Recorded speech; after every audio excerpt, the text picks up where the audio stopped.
Royals baseball comes to you from Kauffman Stadium as the second wave of fans enter the ballpark. For the nightcap of the day-night doubleheader, the White Sox took Game 1 8-0. Hi, everyone. Welcome back to the ballpark with Rex Hudler. I'm Ryan Lefevre. Joel and Monty are coming up. Well, if you missed the first game for the Royals, it was a lot of the same. They had some scoring opportunities. They couldn't break through. They were shut out in Game 1. And for the White Sox, they had two big hits. Yep. Once again, now the Royals are just unable to get those big hits. So what you got to do, try to miss the White Sox bats. Oaks, making his major league debut, wasn't able to do that. His sinker looked good, and he didn't walk anybody, but he left a couple of them up. And for a pesky White Sox offense, that's all they needed. Hopefully this is the game where they can keep their runs down, and the Royals can actually get some big hits. That would be nice. From the Royals' point of view, they need to pitch better, but let's give credit where credit is due. And when we come back, we'll take a look at what the White Sox have done at Kauffman Stadium in just 5 games this year.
Kauffman Stadium. Come early. Check out game used equipment. It is a must-visit stop. All right, the Chicago White Sox, believe it or not, have been struggling to score runs this year. They have been struggling to drive in runs with runners in scoring position. But as we take a look at our Kubota power stats, that has not been an issue in 5 games here at Kauffman Stadium. Amazing how they have caught fire. And do you think it's going to be any easier in Game 2? I don't think so. The Royals pitching has got to put an end to this. That's all there is to it. You've got to execute your pitches, especially with those runners on, but they're averaging 7.5 runs per game. That's got to stop. They can do it, but if they can't, then the offense has to come alive and outscore them. Eric Skoglund gets the ball in the second game of the doubleheader. Joel and Monty will break him down when we come back.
in the 9th start of his career.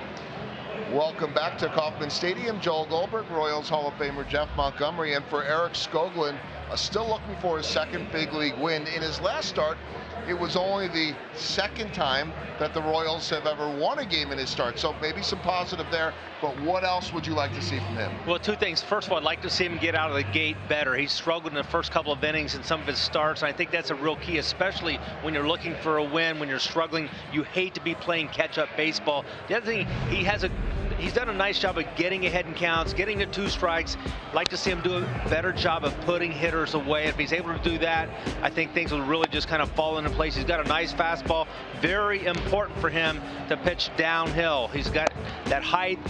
Want to see him pitch down in the strike zone. Well, he has a .396 opponent's batting average with 2 outs, so trying to improve on that. Dylan Covey, first start of the year. Royals hit him around quite a bit last year. More coming up.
Lottery.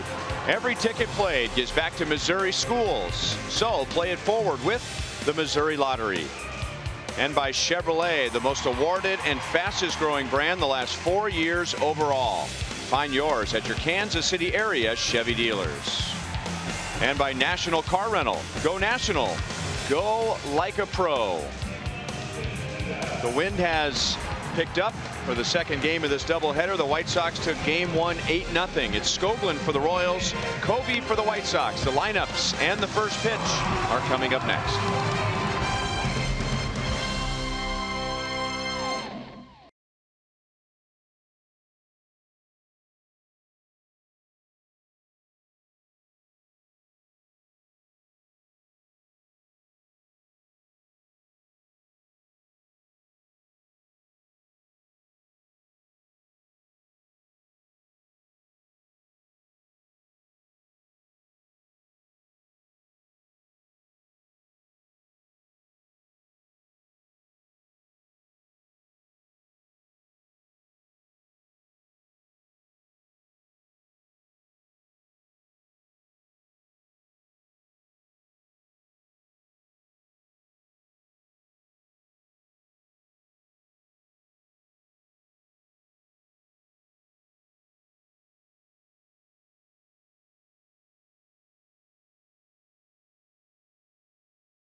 Cool off tonight, but at the moment it is 68 degrees as the Royals take the field.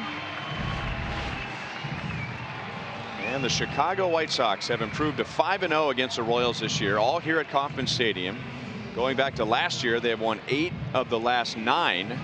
And Eric Skoglund will try and keep the ball in the ballpark. White Sox have hit 15 home runs in those 5 games. Skoglund so far this year 0-2 in 3 starts. He made some progress in his last start on Sunday at Detroit. Hud gave up a couple of runs in the first inning. You mentioned, getting past that first inning, but then he settled down and at one point retired 13 of the next 15. Yeah, the first and second innings he has over a 12 ERA. That's something he's going to continue to work through. But he has the ability, if he can pitch to contact, nice little downhill angle, use his defense, get out of it with not that much of a pitch count. He's got a chance to gain some confidence and then hopefully get some run support today. Forward around the horn, Royals defense. Alex Gordon in left field. Can't wait to watch him make a belly catch. Almonte, he can cover some ground in center. Jorge Soler in right. Lucas Duda. Merrifield turned in 2 with Eski. Colbert and Salvador Perez. Excuse me, that's Cuthbert, not Colbert. Salvador Perez, back catcher. Let's see if he can nab one of the would-be base stealers of the White Sox. They are a good base stealing team. What Up Jerry did not lead to a victory in game 1 of the doubleheader. So we'll just say there's second base umpire and crew chief Jerry Lane, who Hud holds a grudge against from a game in 1990 when he was behind the plate when Fernando Valenzuela no-hit Hud and his St. Louis Cardinals. I'm trying to get through that. It's taken some time. Vic Carapazza will work the plate. He was not on the field for the first game of the doubleheader. However, Greg Gibson was. He was a home plate umpire, and he'll shift down to third base.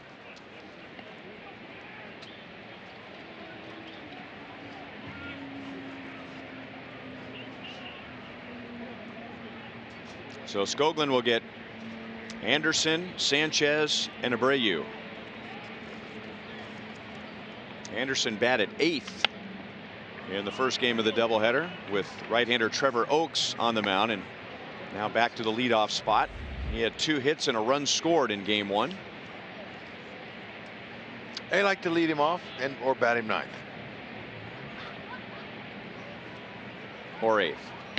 Or 8th. Either one of those spots. So, it's kind of a catalyst type get-on player who can run.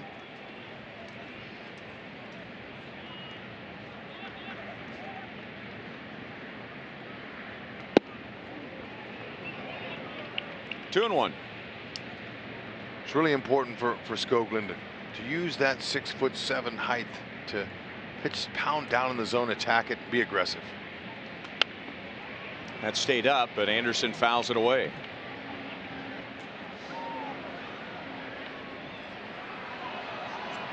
And the Royals have really tried to keep it simple for Eric Skoglund and saying just that. Just think about driving the ball down in the strike zone. Out over the plate, and the White Sox take a 1-0 lead. That is their 16th home run at Kauffman Stadium this year in 6 games. Yeah, I mean, you know what? That's what happens to a hot team. Leadoff homer.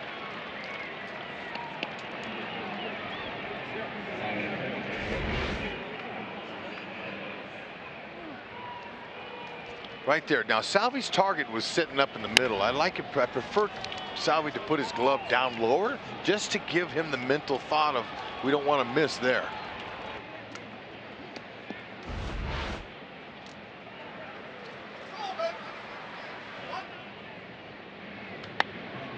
That's more like it. And Salvi's nodding his head in approval to Skoglund. Fastball down and in the strike zone to Yolmer Sanchez. He had the big hit in game 1 that really opened the game up, and that's up and out over the plate, and slice foul. Almost. That's why you bring your glove to the game. Soler still nice enough to give that young guy the souvenir, even though he dropped it with his bare hands. The White Sox had a 2-0 lead batting in the top of the 4th inning of game 1, and then Sanchez, with the bases loaded, hit a 3-run double. That's a swing. Salvi tagged him out hard, and 1 away. Well, you know, when Tim Anderson hit the home run, you know, I don't think there was anything he did that was not normal. That guy's fired up now, but Salvi said something to him as he crossed the plate. Now it looked like Anderson said, "Hey, it's okay, everything's okay." But you know what's going to happen here is they're only human. Salvi's getting frustrated. The team's getting frustrated too, and so you know they're going to be watching for any showboating or anything like that. Right. So that's what that was. 1-1 on Abreu. It's a different time, and it's okay. I mean, the Royals played with a lot of emotion in 2014 on the big stage, and I think the entire country, outside of anyone in San Francisco, was rooting for them. They enjoyed that enthusiasm and showing emotion. That's a foul ball. But what do you think the line is between showing emotion, showing energy, and showboating? I think a lot of it depends on the circumstances before that happened, what's been going on. That has a lot to do with it. You know, the timing of it. You know, but in this situation here, the Royals have been getting kicked, and they don't like it. They're getting tired of it. And I think, you know, you said it's different, and it is a different time. I think it's more acceptable that they can be themselves and they can be creative, and they don't take it as personal as they used to. But I think Salvi wasn't happy about something. Good pitch. You strike that guy out, you've done something. Brady's one of the best hitters in the game.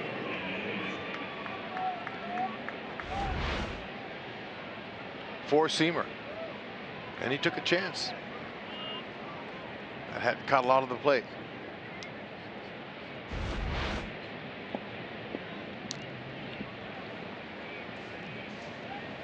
So Matt Davidson with 2 down, nobody on.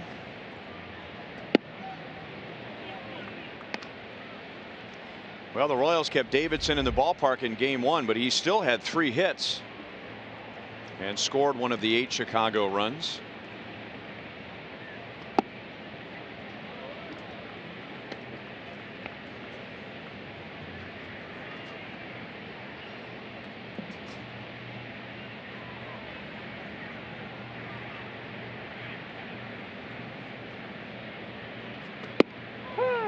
Two and one.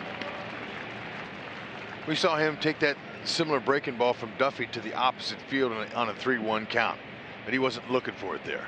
I think he had an idea at 3-1 it might be coming off of Duffy. It's a good pitch in. Want to tie him up if you can and try to go soft away. Skogland's changeup's going to be important if he locate that 2 inches off the outside part of the plate on righties tonight.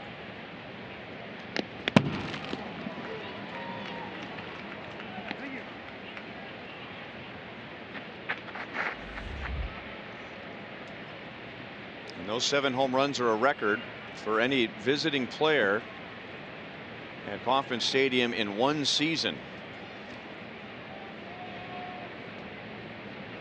And after some additional research, it is a major league record for home runs in one stadium before May 1st. Huh. Road stadium. Okay. Before May 1st. That sounded exhaustive.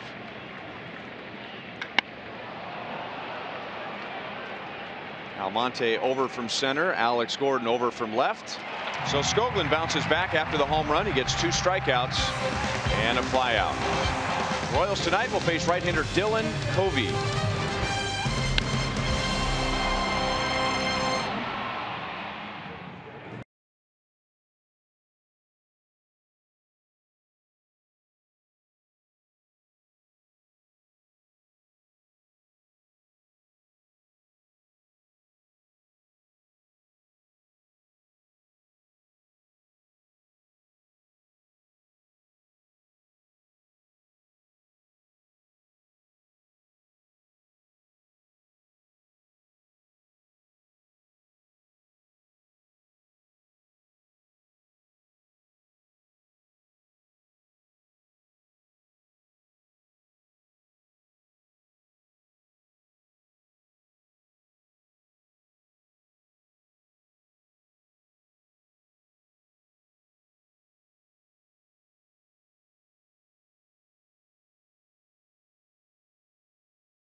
Dylan Covey. Whit Merrifield will lead off again.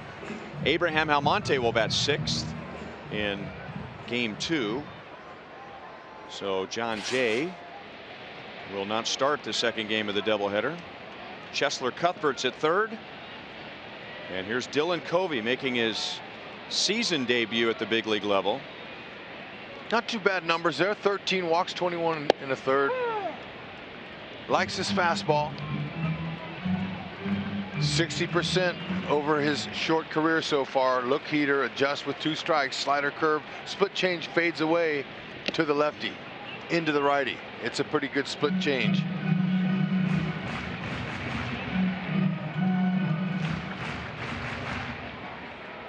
Royals have seen him before. 4 starts. They know what he's got. Whit hits it the other way. Thompson is right there. 1 out. Defensively, the outfield, Ingles back in there at center field. He's dangerous on defense. He's really good. Thompson's a good athlete in right, can run. Garcia, we saw him play center in game 1. He's also could go get him. Sanchez at 3rd, Anderson short, Moncada at 3rd, or excuse me, at 2nd, and Matt Davidson, he's spelling Abreu, as Abreu's the DH, and Navarez is the catcher.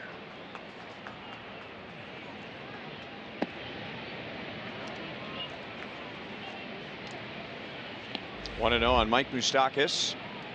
He was 0 for 4 in the first game. One of his outs was a line out to the wall in center field.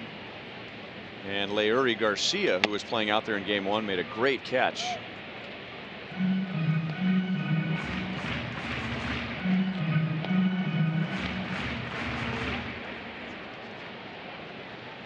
Moustakas has 8 home runs in 25 games. Very similar to his pace from last year. He's a little bit ahead of it this year by just a handful of games.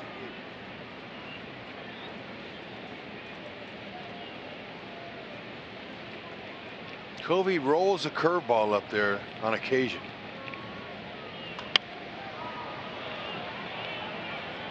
Two and 2.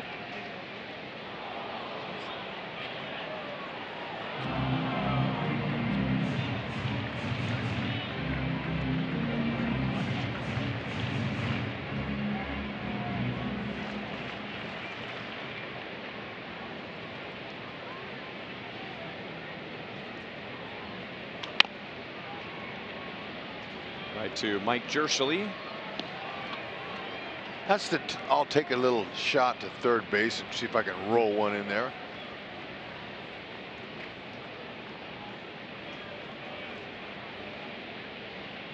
There's Jersh.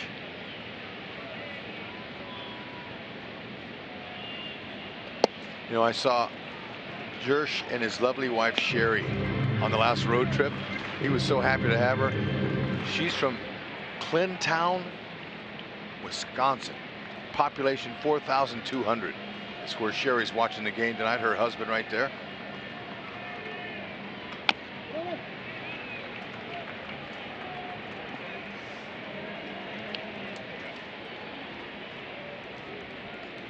Clintonsville. Clinton? Clintonsville. Yeah. Okay, I wasn't sure. I couldn't read my own writing. I wrote it down. I thought I wrote it correctly. I guess not. Sorry, Wisconsin. Goldberg, don't hold that against me, Goldie. Get in there for Moose. Over Anderson, and Moustakas is on with 1 out.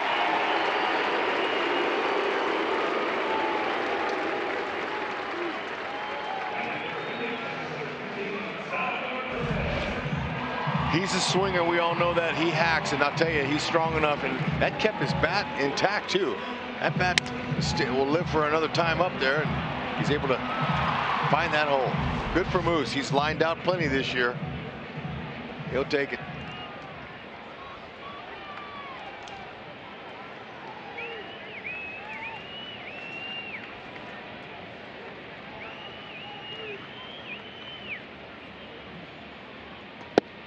There's that breaking ball for a strike. Salvi walked and doubled in the first game as the Royals DH.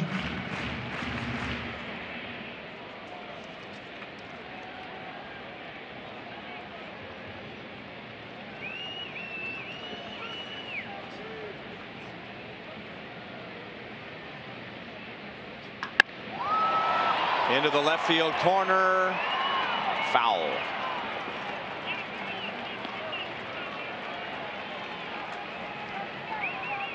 So close to a 2-run home run, and the Royals came very close to a grand slam in the first inning in game 1. John Jay, with the bases loaded, fly to the middle of the warning track in right field. And Covey, like a lot of young pitchers, has had trouble in the first inning. Those are his numbers from last year. Get him before he settles in. He almost hit that to Clintonville. Is that better? There you go. How did I say it? Clinton. Clinton. Yeah, Clinton. Salvi's looking for a mistake 0-2 here now. You can see now Narvaez, he's stressing, don't leave it in the middle. He wants it up. There you go.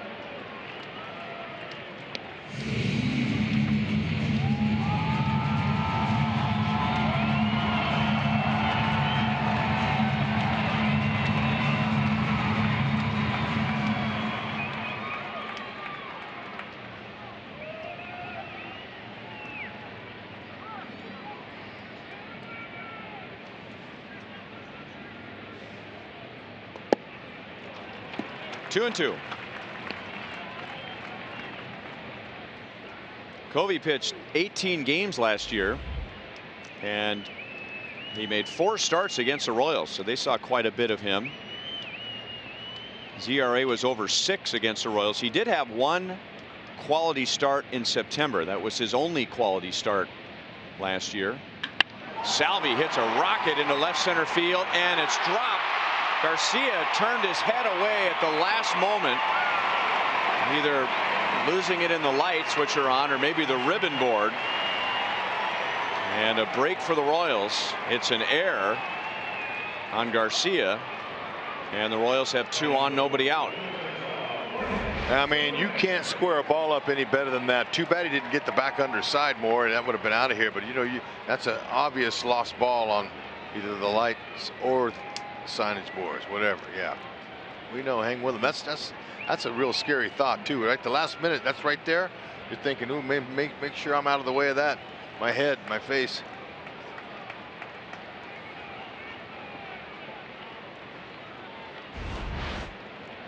Tough air. I think that should be a hit all the way.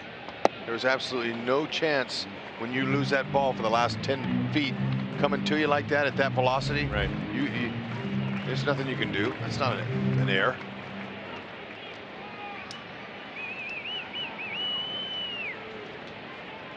That's like a bad hop single. Well, at least with a bad hop, you can keep your eyes on the ball. No, you're right. It's worse. It's worse. Turn your head away and you can't see it. I agree. We'll see. Maybe they'll change it.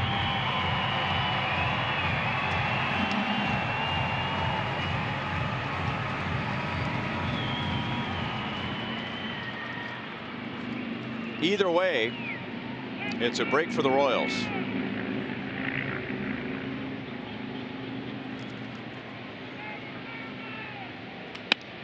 Out over the plate and sinking on Engel, but he catches up to it for the second out.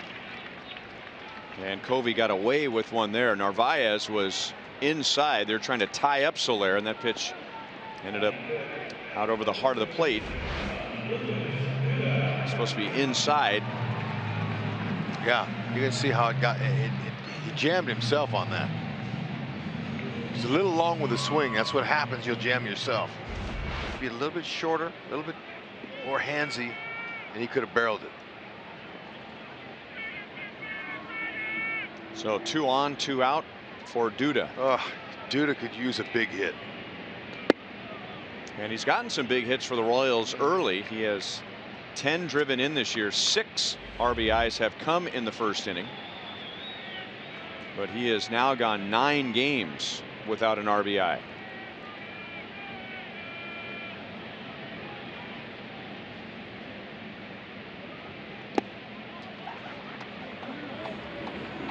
Two and 0.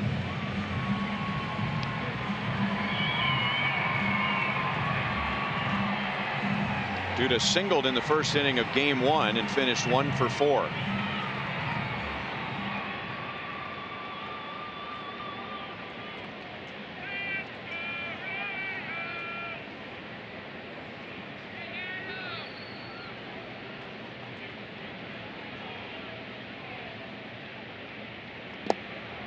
Three and 0. Almonte is on deck.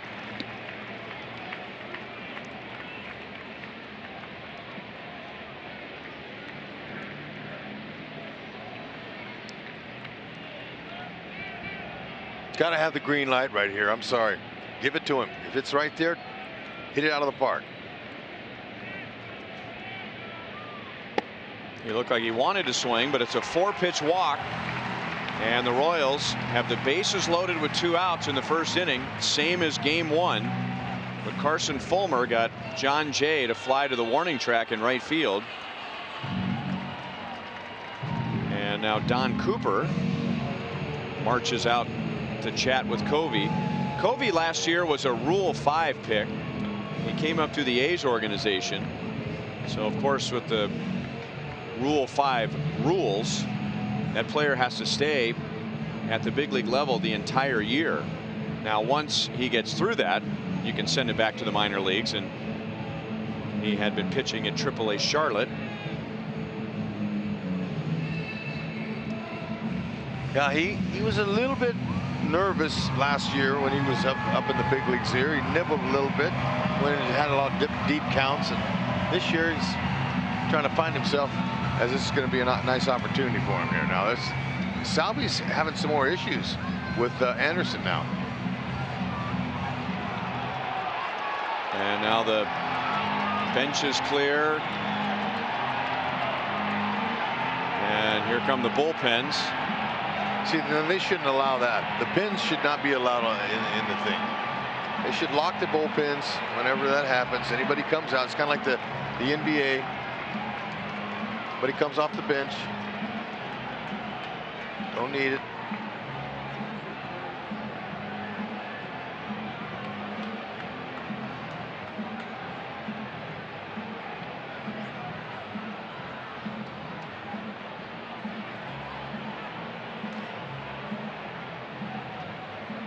This goes back to Anderson's home run to lead off the game, and out of the box he was saying something.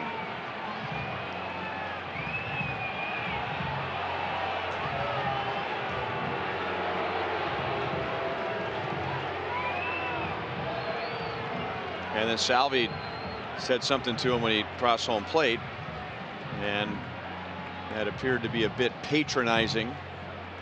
I think Salvi was trying to make his point without causing a scene.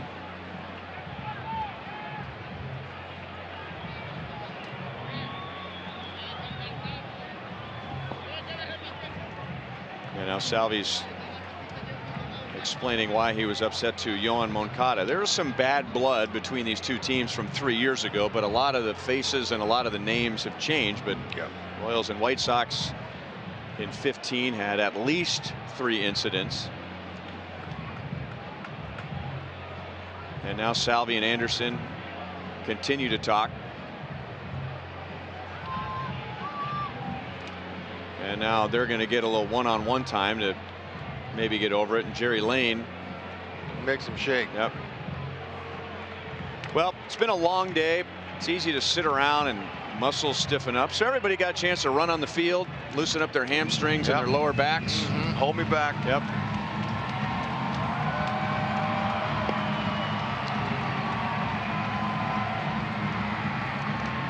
So it's time for Abra Slam Almonte. See if he can do it again.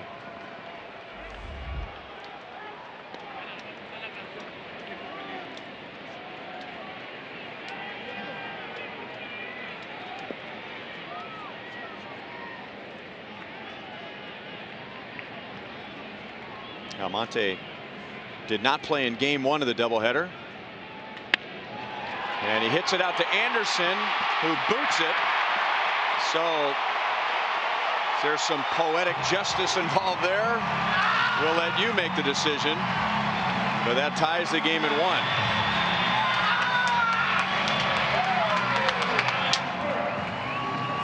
That'll be scored a base hit RBI. Came up on him, tough hop. Ball was hit hard, but I just credit Almonte for not trying to go deep, but just hit it where it's pitched. Be ready for strike 1 with them loaded up. Same thing here for Alex. Be ready from the first pitch. Wasn't his.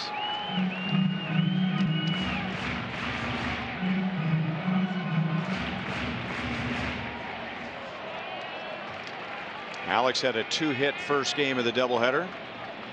This will be Covey's 27th pitch of the inning. And it's 2 balls and no strikes.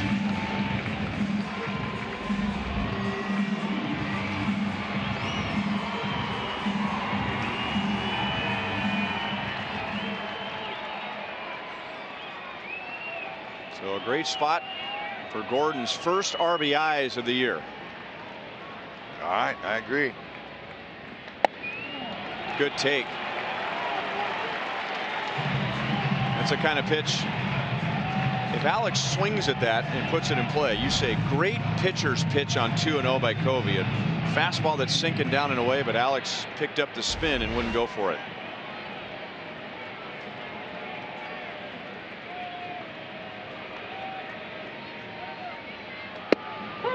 Three and 1. That's a good take. Bases are loaded. He walks you. That's the ribby. Now be ready. Now see that velocity on a pitch up and away like that. You try to pull it, you're not going to do much with it. Just go with the pitch. Short little handsy swing. Keep the line moving. 3 and 2.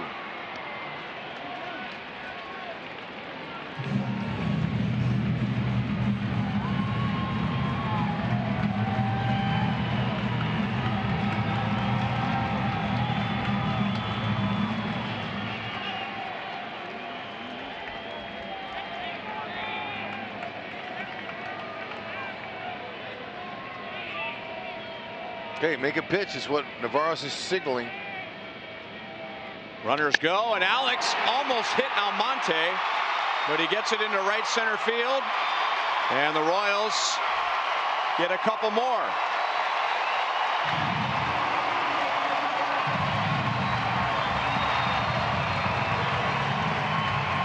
Good for Alex. Alex saw a lot of pitches. He fouled off some. He's gaining confidence, and he hits another rocket right where they ain't. That's what you do. 4-seam fastball. Narvaez gave him some body language to Covey. Hey, come on, make a pitch. Alex said, Almonte, look at him coming hard around third base. Jersley having to put the brakes on here. See if Cuthbert could get him a ribby. Hadn't had one all this month either. So Alex gets his first 2. And to add to your point, Cuthbert has gone 17 games without an RBI after getting 2 in the first 2 games of the season, which were at the end of March.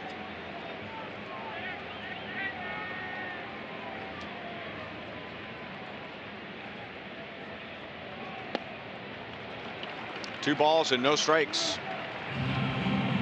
33 pitches thrown by Covey. And they begin to stir around in the White Sox bullpen. Nobody warming up, but you got a few guys getting up off the bench, maybe anticipating a call down there.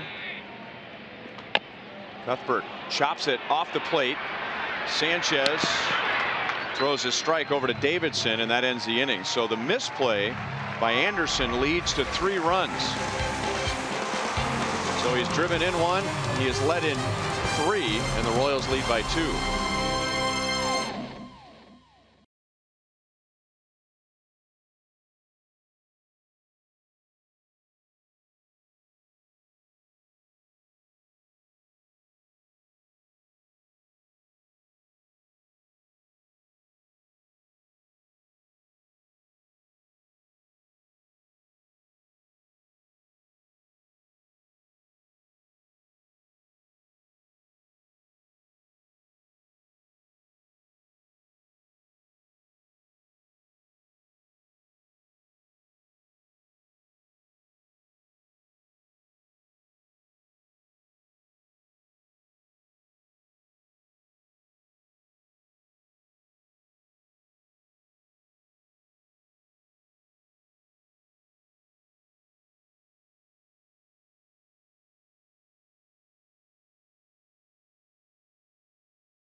team. She throwing the pitch to Ned Yost, her patient. That is the surgeon who operated on Ned Yost after his very scary and life-threatening fall in the offseason. She also had with her the radiologist, the anesthesiologist, a couple of residents, physical therapist, and they had a chance to make this trip here to Kansas City. And very interesting, they did a press conference, and Dr. Schenker said that she was asked a couple of days after, do you know who you just operated on? And she said, no, only saved his life. And they went to tell her that this is the manager of the Kansas City Royals. Jeffrey Flanagan asked a great question. He said, so what, just another middle-aged man falling out of a tree stand? And she said, yes, we see a lot of those down here. But she said that in terms of patients, Ned is at the top of the list in terms of patients who listened to her, who did everything that she asked. So she and that team saved his life, and she called this trip down here today to go to a baseball game, to come onto the field, to be able to see Ned Yost, a unique opportunity for our whole team, unprecedented. So you talk about saving lives, those are the folks down on the field here today. And how often, guys, do we see Ned Yost catching the first pitch? I can't remember it. I think that was number 1. Strike 3 to Moncada, and Skoglund has struck out 3 of the last 4. Skoglund saying, this is my opportunity here. Both fellas went out and got 3 in the first to keep it down. Good spot. Salvi helped him out, and Moncada, you got to go. Skogie saying, all right, yeah, I feel it here. Fill up the bottom of that strike zone.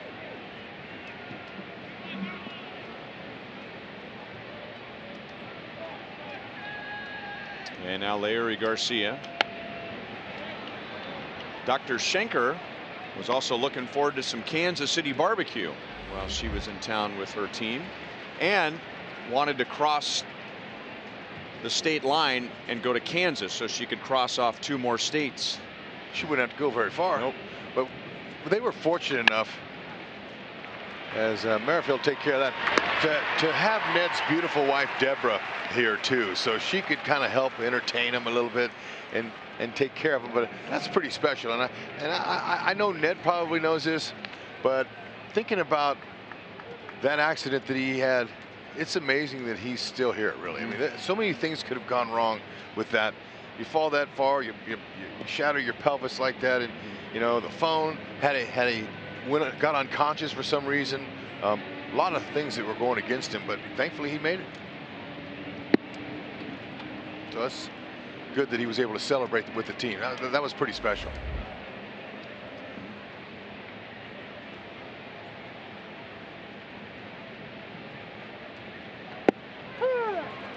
One ball, 1 strike.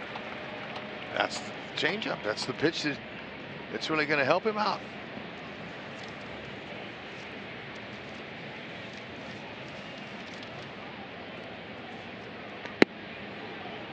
Two and one on Trace Thompson, who was almost a pinch hitter in the first game of the doubleheader. And Ned Yost took it like a man after the first game of the doubleheader. The Royals thought he had been officially announced into the game. 3 balls, 1 strike. So he made the change to bring on Bert Smith, but he had not been officially announced into the game. So when the right-hander Smith came in, Joe McEwing called Thompson back to the dugout, and Daniel Palka, the left-hand batter who was already in the lineup, ended up hitting a 3-run home run.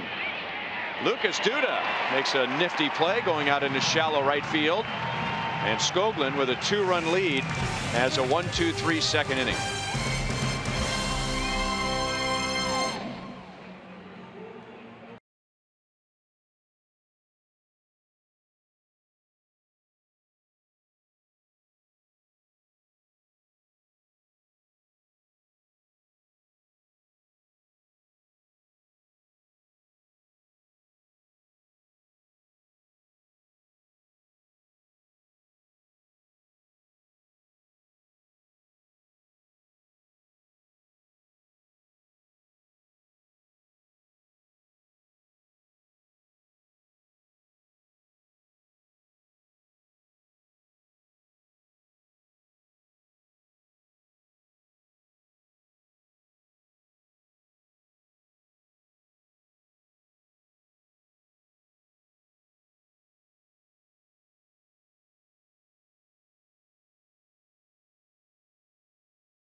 Match with New England is on Fox Sports Kansas City Plus. For channel listing, go to foxsportskansascity.com. The game is also streaming on Fox Sports Go. Sporting is down 1-0.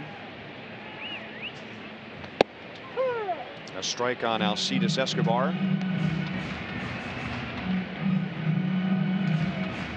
It took Dylan Covey 34 pitches to get through the bottom of the first inning. And there were a couple of misplays that could have been ruled either way, but it appeared that Garcia lost a ball in the lights or the ribbon board on a line drive from Salvador Perez, which could have been an out, and the ball bounced out of his glove. And then Abraham Almonte, with the bases loaded 2 down, hit a ground ball to Tim Anderson. It was ruled a base hit, but that ball went off of his glove. And then Alex Gordon came up and drove in 2 more. 2-2.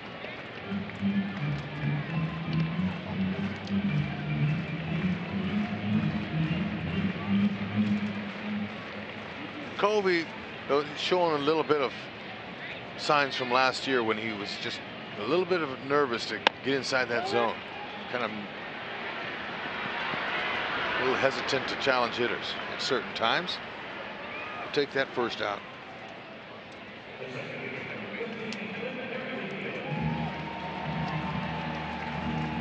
If the Royals hit a triple in tonight's game, the Kansas City Honda dealers will make a $1,000 donation to the KC Urban Youth Academy.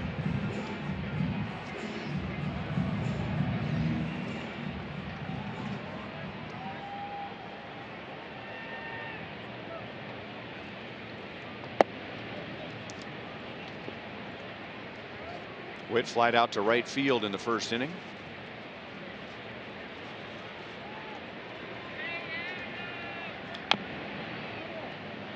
One and one. Covey, being a Rule 5 pick last year, that is the second most interesting thing about his career. He was drafted in the first round by Milwaukee out of high school, but the Brewers discovered during a medical examination that he was diabetic. He was not aware of that. And so I'm sure that affected how the Brewers felt about him, although there are players who are diabetic. But Dylan didn't sign with Milwaukee because he wanted to get used to playing with diabetes before going pro. So he went to the University of San Diego.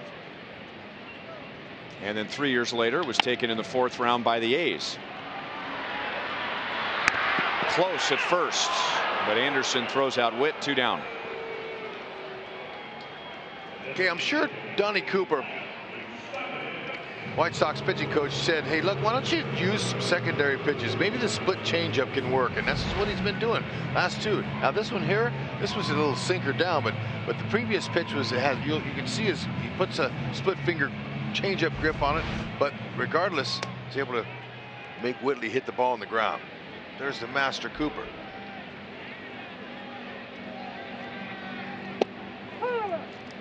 Oh, and 1 on Mike Moustakas.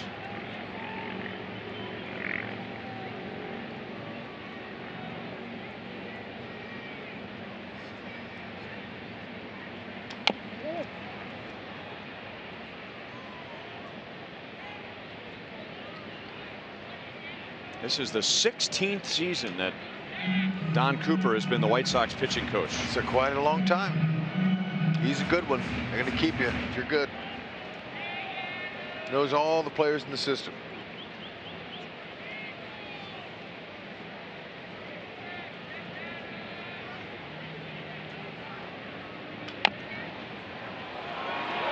Covey sets his feet and throws it off the tarp.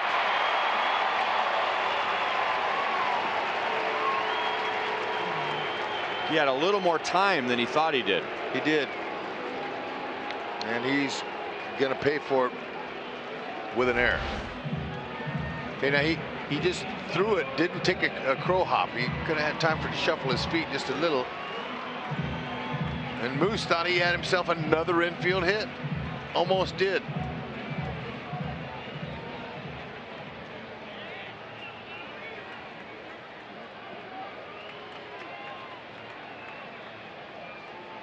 So after a long first inning, he was a good throw away from a quick second inning. And Salvi on the next pitch rolls it out to Sanchez. His throw is on the money, so it only cost him one more pitch. And the Royals are scoreless in the bottom of the second.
Herrera goes into a tree to take a home run away from Freddie Freeman.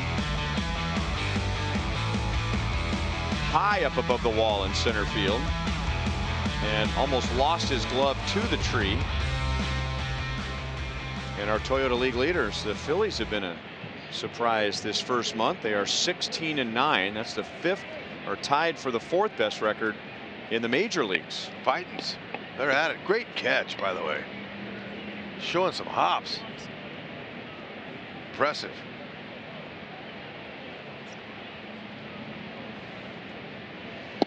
Herrera made a name for himself 3 years ago. He was a Rule 5 pick from the Rangers to the Phillies. 0-2 on Narvaez. And Cole Hamels was throwing a no-hitter at Wrigley Field on a windy day, and the last out was a high fly ball to the warning track in center field. 1 ball 2 strikes. You can look it up on YouTube.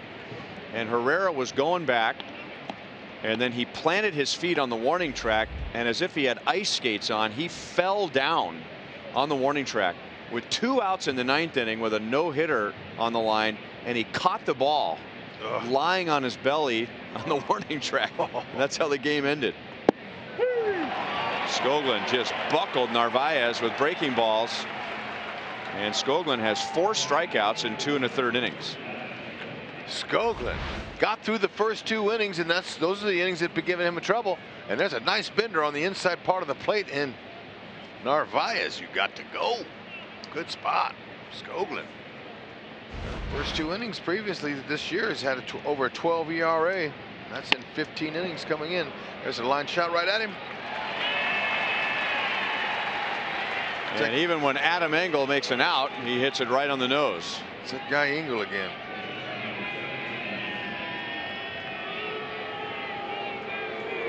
And here's Tim Anderson, and he hears it from some of the crowd here tonight. He opened the game with a home run to left field, and then was yelling as he was going up the first base line.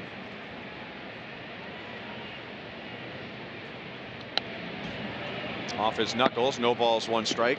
Salvador Perez heard it. The Royals dugout heard it, and Salvi confronted him as he crossed home plate after the home run, and then Salvi ended up at second base in the bottom of the first inning.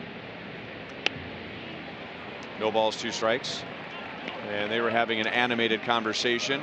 Then the benches cleared. The bullpens came running onto the field. Yeah, you know who the first one on the field was acting manager McEwen.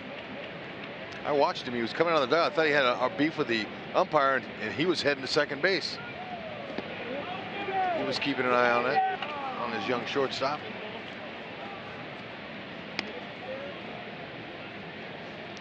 Anderson and Salvi ended up shaking hands at second base.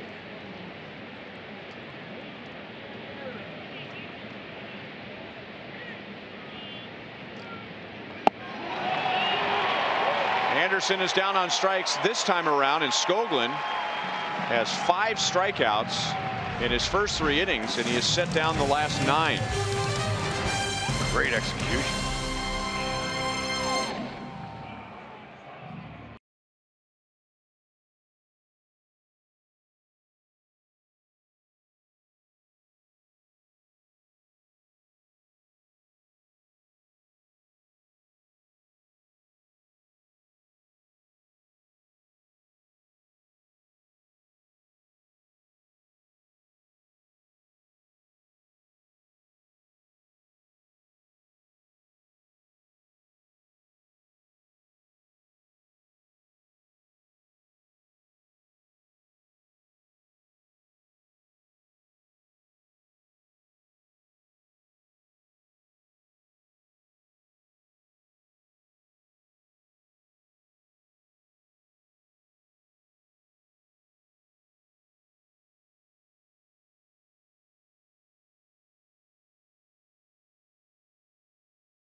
A judge at the Johnson County District Courthouse and one of the founders of the Johnson County Veterans Treatment Court, the first court of its kind in Kansas, established in 2016.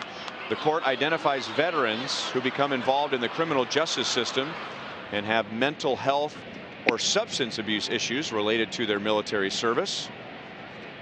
So he's enjoying game 2 of this doubleheader. He is. Beautiful wife next to him. Thanks, Mr. McCarthy. That's important work right there. Let's not forget about those who served us.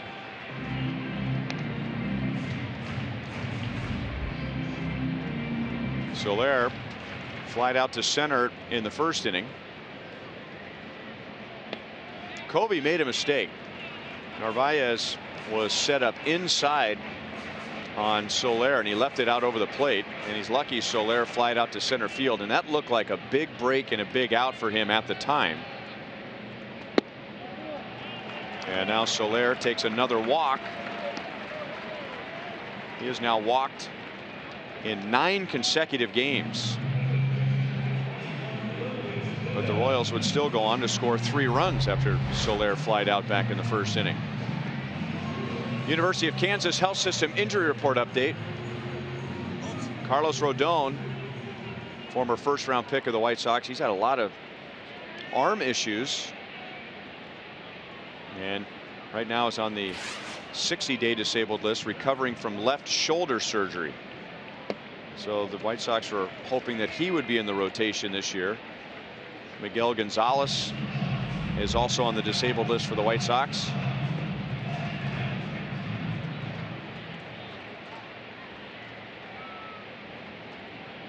Lucas Duda, like Jorge Soler, walked on 4 pitches. That was right after Soler's fly out to center field in the first inning. That loaded the bases. Then Almonte had the infield single off of Anderson's glove. That scored Moustakas, and then Alex Gordon hit the 2-run single to score Perez and Duda.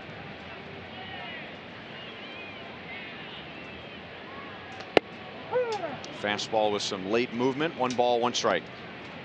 Colby has good stuff, and I think, you know, he has the pitches and the arsenal to be able to be a starter for years to come if he can just gain some confidence and hang with pitching coach Don Cooper. And just listen to him, stay in his back pocket. He'll help guide you through. He's got a nice split change. See if he uses it here. Nope, staying with the heater.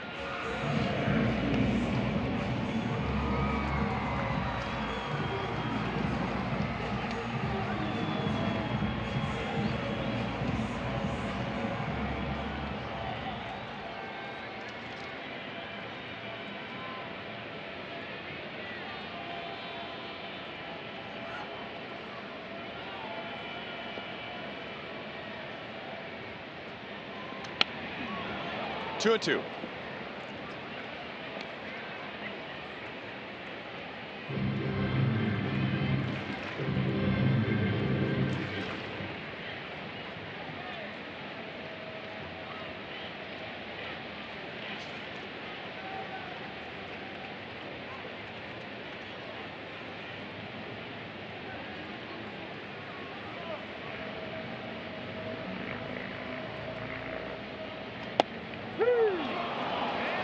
Duda was backing up, so he thought that pitch was going to be inside, and he has a word or two for Vic Carapazza.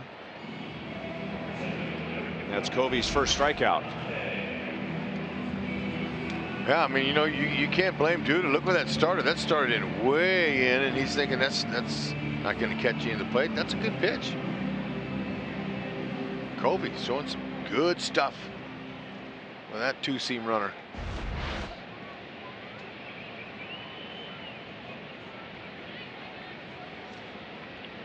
So Abraham Almonte with Soler at first and 1 out. Soler was hardly off first base. With the bases loaded and 2 down, Almonte hit a ground ball towards short that went off of Anderson's glove for a hit. The Royals in the first game of the doubleheader had the bases loaded and 2 outs and failed to score. Tonight, with the bases loaded 2 down, they came up with 3.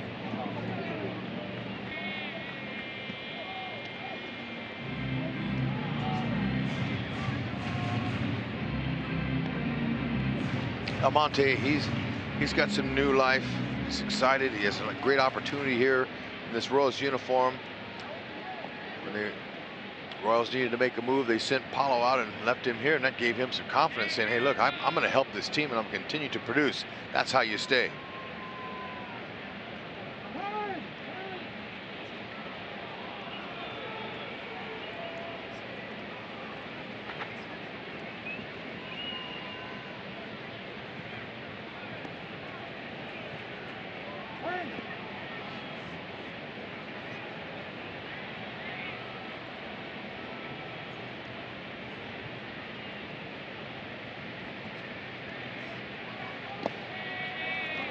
Soler read that immediately when he was in the dirt, and he'll advance to second base.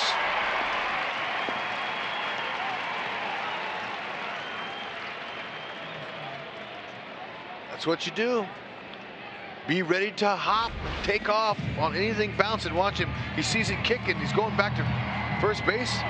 Stays out of double play that way. Good hustle. That's what I'm talking about. It's kind of an awkward slide, but he'll take it. It is ruled a pass ball. I thought I heard it hit the dirt. I thought I did too.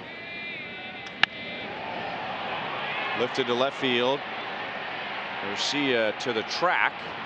Soler was halfway. 2 down.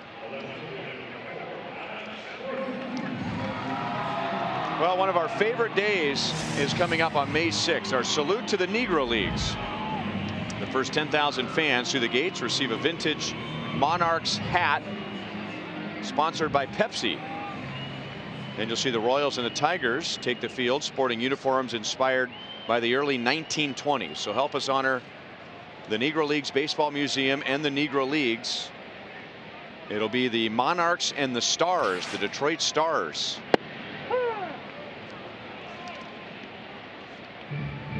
That'll be a good day. We can dress to the nines. Dress to the nines. Bob Kendrick will join us in the booth and he completely outdress us. Always. I try to bring my best always, and it never is enough for Bob. He's the classiest dressed man I've seen in Kansas City.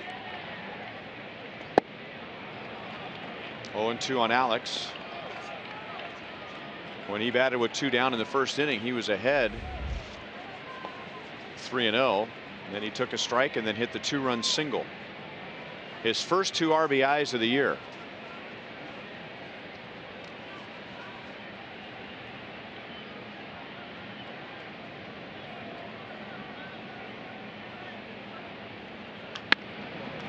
Back through the middle. Moncada fields, throws, inning over.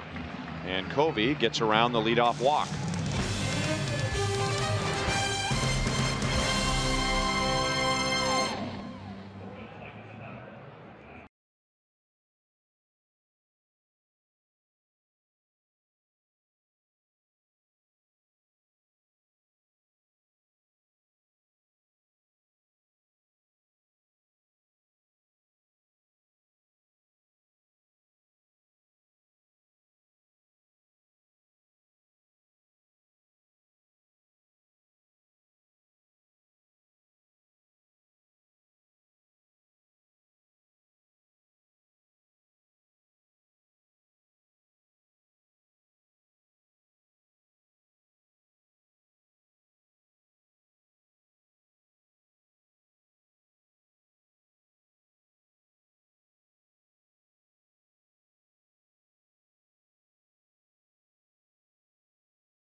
Limited tickets remain for opening day through Thursday's round 1.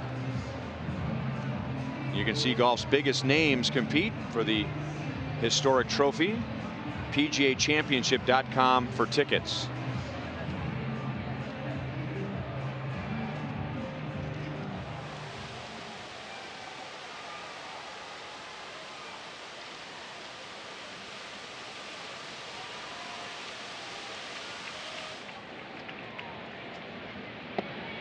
Eric Skoglund is 1 strikeout away from tying his career high. He has 5 in the first 3 innings. And he's retired 9 in a row. They get 10 in a row. This is as good as he's looked since his major league debut last year. And it all started tonight with a home run.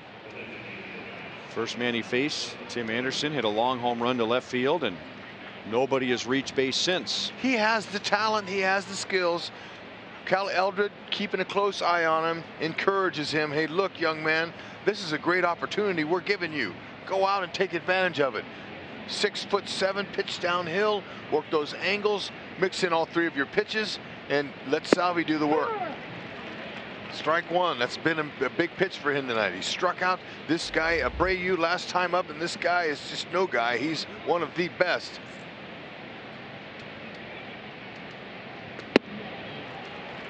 Tied him up with a fastball up and out of the strike zone. 0-2. He's jumping ahead tonight. He has thrown a first pitch strike to 10 of the first 12 White Sox hitters. That's key.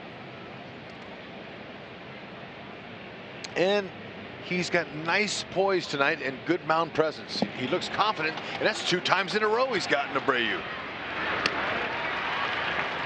So he ties His career high was 6 strikeouts. Tonight he does it 3 2/3 innings. He's got that good of stuff. Salvi, nice job of knocking that ball in front of him like that, or else that would have put a man on. Look at him. Salvi kind of feathering that.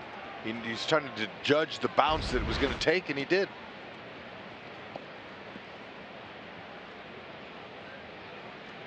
Five of the 6 have come with his breaking ball.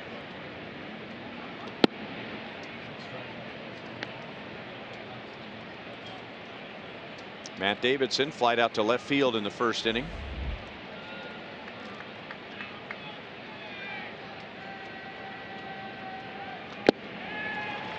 One and one.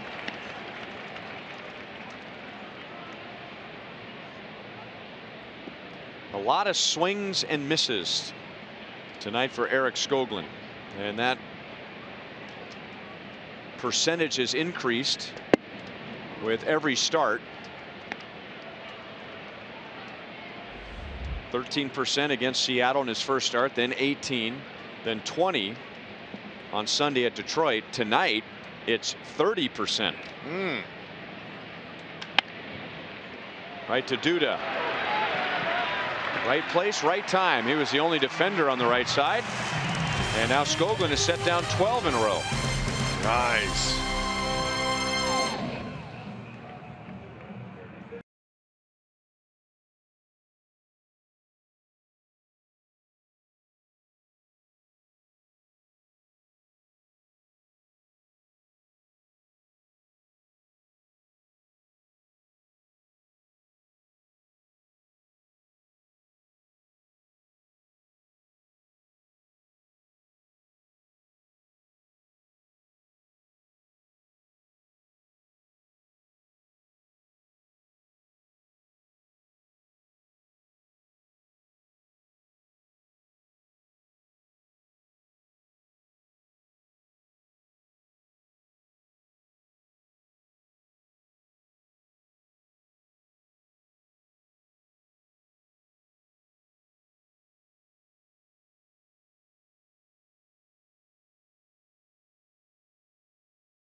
Skoglund, he's dealing.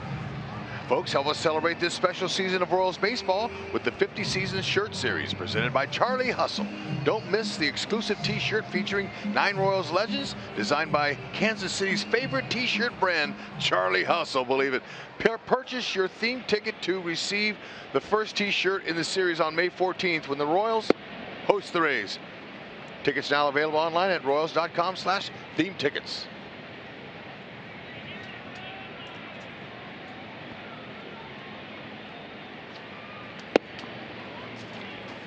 One ball and 1 strike on Chesler Cuthbert. He grounded out to third in the first inning. Chesler swings just a little bit long.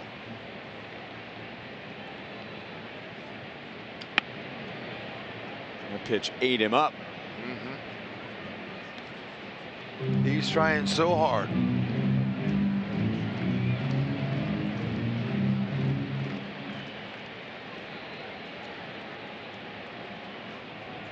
Sometimes when you try less, you have more success. And that's off the knuckles. Sanchez throws on the run. Cuthbert is grounded to his counterpart twice tonight.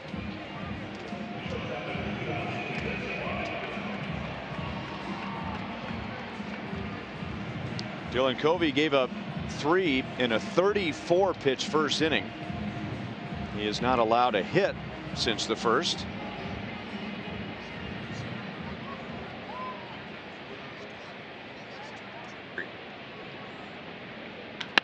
Escobar, base hit left field. He is 1 for 2.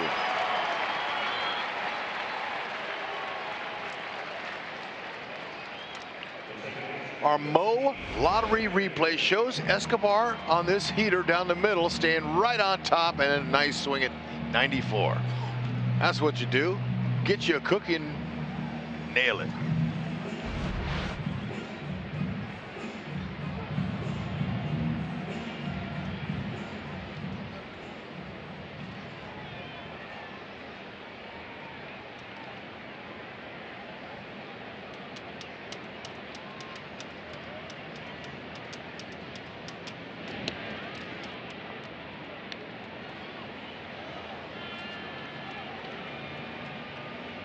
Whit Merrifield is 0 for 2. Interesting. He's had trouble this year against right-hand pitchers. Done really well against lefties, but batting under 200 against righties. He'll get it going. It's still a little bit early, but you know, Whitley had, with 3 home runs, it seems like to me after when he started hitting the homers, he started swinging up a little bit, having a little bit more of an uppercut. He's flying up a lot of balls, and those are instant outs. When he gets back on top again, starts hitting a few line drives on the ground, he's going to find more holes and utilize his speed. Get some infield hits. Long ball will come.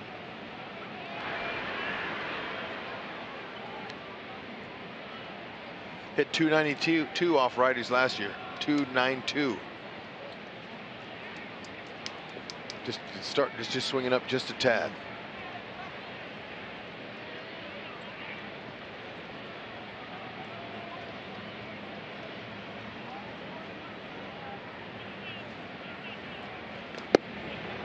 Up and out of the strike zone. No balls, 2 strikes.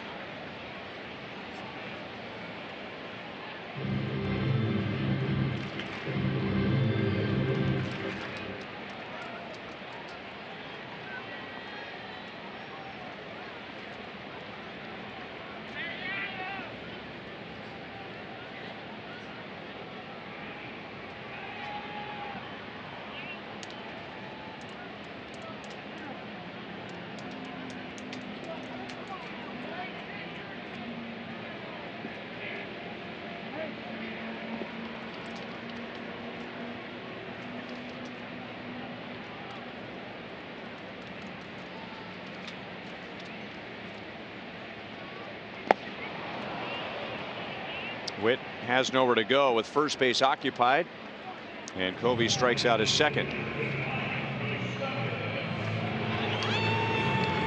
Fox Sports Kansas City, Cox Communications, 580 WIBW, and FM News 104.9 are bringing Topeka's best fans to the K on the Rays Royal Fan Express.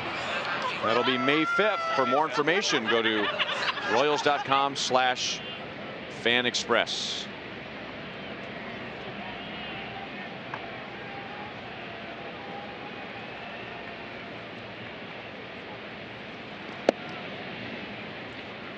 Ball 1 on Mike Moustakas. He singled and scored in the 3-run first inning, and then he reached on a throwing error by Covey in the second.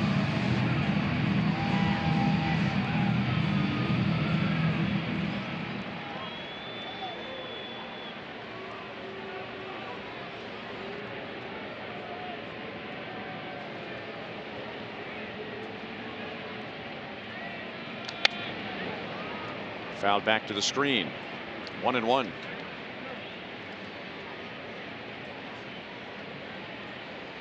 Dylan Covey is still in search of his first major league victory.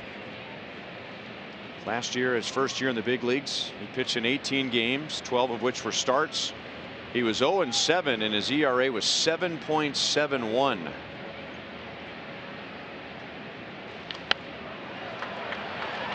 One ball, 2 strikes.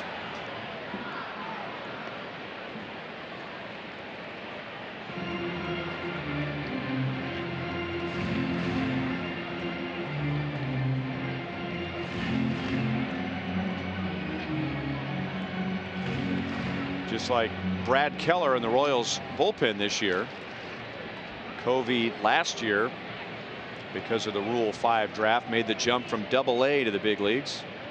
Could be done. Usually it's the pitchers that take a chance on that have a power arm. See Covey holding that split finger changeup grip. He holds it like that and puts it in, so he's able to disguise it better when he goes to another pitch. That way it's wide open, his glove, he doesn't fan it or move his fingers, although he's trying to trick the hitters at times. Escobar runs and Moustakas loops it out to left field. Garcia has an eye on that one, and that's the inning.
You have to be very happy with what we've seen so far. I really like his breaking ball. Not just the strikeout. You see he's got the 6 strikeouts. I think 5 of those 6 on the breaking ball. He's used the breaking ball really nicely to get ahead of hitters as well. Exactly. I'm impressed with his first ball strikes on these hitters. He's getting ahead of them. Yeah. That's the key for everybody. You know, he's a guy that loves his fastball. He's a guy that has a good fastball, but he's using that breaking ball very effectively to get ahead. Yeah, and it seems like the #1 goal for the Royals with Skoglund every time he's taken the mound this year is to drive that fastball down in the strike zone. There's a breaking ball that stayed up. Soler will make the play on Moncada. And ironically, the night started for him with a low target on a fastball from Salvador Perez. The pitch stayed up. Anderson hits a home run to begin the game. But now he's set down 13 in a row. Well, I've seen this happen so many times when a pitcher gets in that fastball groove and the ball's up, he's throwing balls. The pitching coach goes out and they said, let's try a breaking ball. Let's try to get into the feel of the rhythm of the game. Use your breaking ball. It kind of gets him right back where he needs to be. And I kind of get a sense that that breaking ball has done exactly that for Erik Skoglund tonight. Well, you can explain if this is accurate or not, but I remember hearing somebody say a long time ago, to your point, Monty, that the fastball obviously is a power pitch, and that the breaking ball is a rhythm pitch, or something about a breaking ball that helps you get your mechanics and your release point back. Do you agree? Yeah, you have to stay back. You have to stay back much better when you throw your breaking ball in order to get it out in front, so you get that downhill, you get that spin on it where it's over the top, and you get that downward trajectory. In a fastball is a pitch, it's exactly the opposite. You're really spinning the ball. You're trying to get it to leave your hand where it spins up, and sometimes you get ahead of yourself. You get a little fast. You get you get your body out in front of your arm, and you have to try to play catch up. You drop down, and that's what we've heard Ned talk about with regards to Erik Skoglund, how he pushes the ball occasionally, and he kind of takes that height advantage away. He's got a long, lanky lefty frame, and if he stays back and stays on top with that fastball, he drives it down, and the breaking ball almost forces you to do that. Monty, another thing I'm noticing too, which is really important off of the White Sox, who have been ripping the cover off the ball against the Royals here, is he's going inside. He's knocking the hitters off the plate. He's thrown out 6 or 7 balls, made guys uncomfortable, and they're including Davis inside hard. I like that. Another breaking ball, and Garcia bangs himself on the helmet with his bat. Monty, when you're a pitcher, do you like to see a hitter do that? Well, you love it whenever you get outs, but you really love it when you either break a bat or you get a guy talking to himself. That's not right. Check it out, Monty. Yeah, really nice form here. And you can see where he gets the arm up top and he goes downhill, and that's just such an advantage. I don't care if you're, 5'7" or 6'7", getting that downhill trajectory where the ball's leaving. See, that ball stayed up, that ball, he pushed that ball, and that's what they want to stay away from. But I like how he's out over that front foot, Monty. He's able to guide it, and that's the key to getting an inside pitch, an effective one, correct? Absolutely, have to.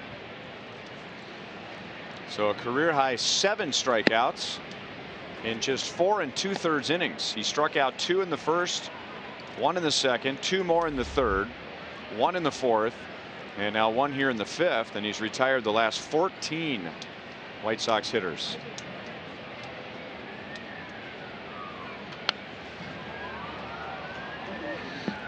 Two and one. And to your point with regards to pitching inside, I mean, you earn some credibility with yourself. You earn credibility from the guys in the other dugout, but you also would get some credibility from the guys that are on your squad, guys that maybe want to know that, hey, you're going to protect me just to make sure that other pitchers not coming inside too much on me. Exactly. I'll take that. Soler to the line, and he's got it. Since the Anderson home run for the White Sox, 15 up and 15 down.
Royals fans voted on their 50th season all-time team, and now you can wear your favorite players all on one shirt.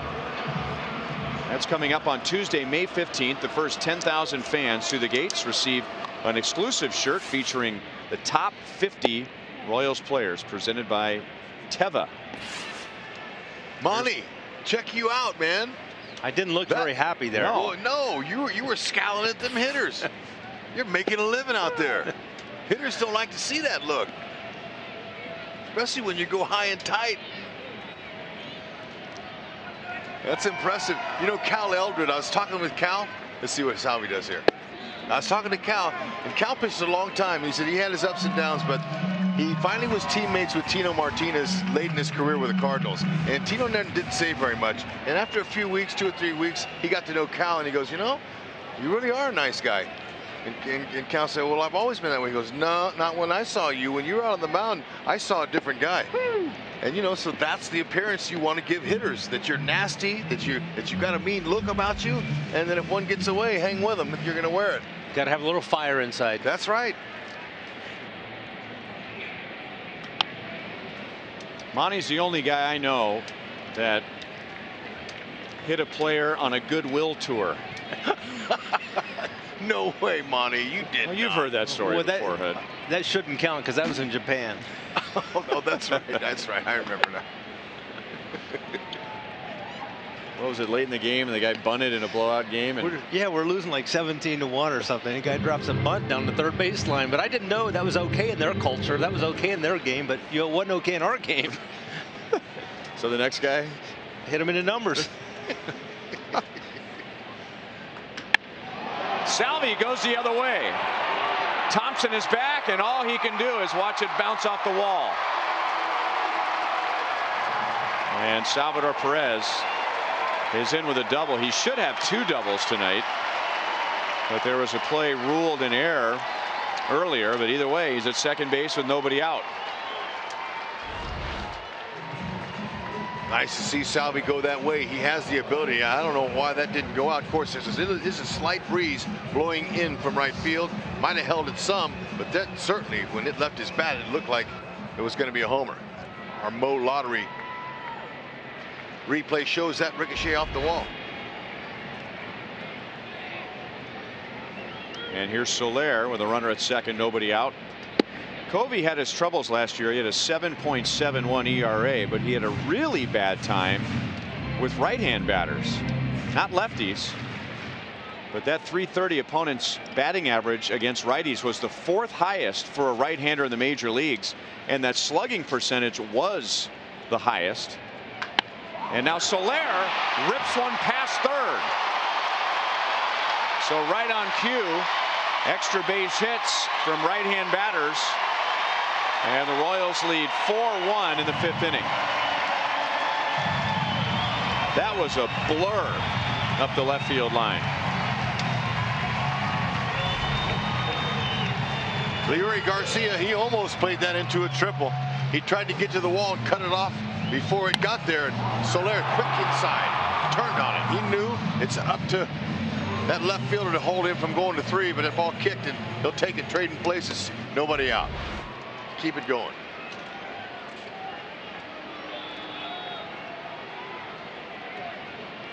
And that brings up Lucas Duda.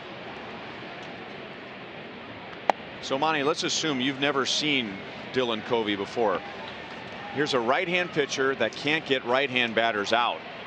What's the first assumption you're going to make about that pitcher? I would say he doesn't have a good breaking ball. And the reason I'd say that because as a righty, you have such a huge advantage if you're able to throw that breaking ball, which is going to go down and away from the right-handed batter. Okay. So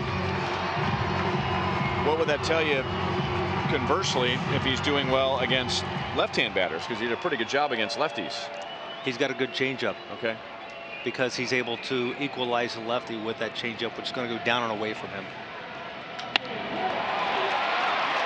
Duda, and a slide and a catch by Garcia, and the White Sox are going to get an easy double play. So Soler was convinced that ball was going to drop, but Leury Garcia got a good break, and now they're 2 down. That's unfortunate right there. A base running blunder there. You've got to be able to freeze and see that ball down. Keep the rally going. And for Garcia, who's got great speed, you can't assume that ball's going to fall. And he made just an early judgment that was unfortunate.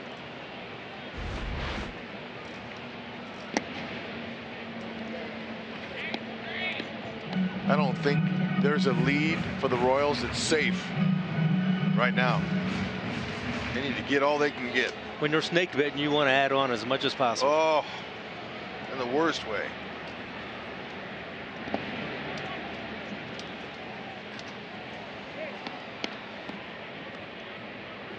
Almonte, I think, has the biggest hit tonight for the Royals, because if Anderson makes the play on his ground ball with the bases loaded 2 down, the Royals do not score a run. And that would be 2 games today where they had the bases loaded 2 outs in the first inning and failed to score. But Almonte got the base hit, which allowed Alex Gordon to drive in 2 right after him. That's a 4-pitch walk, and Covey has walked 3 tonight, and all 3 walks have been on 4 straight pitches.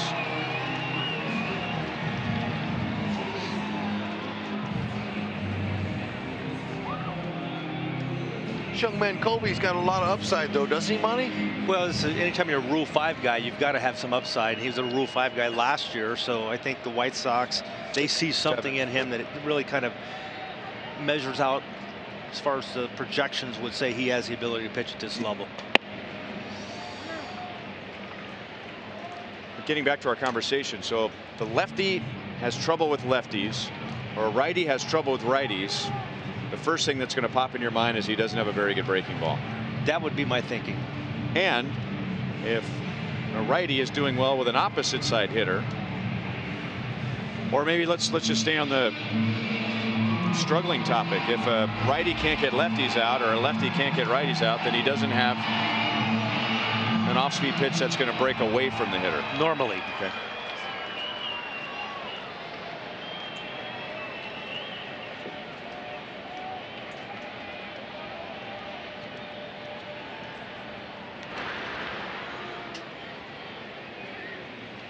Almonte looked a little runnerish there. He had a nice lead. It looked like he had a little flinch, like he was going to rip that bag off. High energy player. Uh-huh.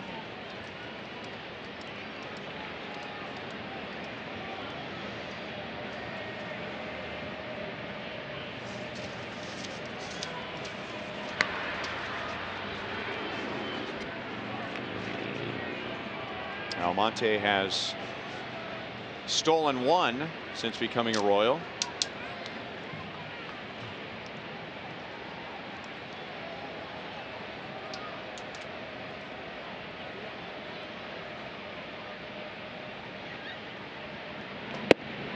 High strike. 1-1 on Alex. He had a 2-out, 2-run single in the first inning for his first 2 runs driven in. That was after a 2-hit game earlier this afternoon.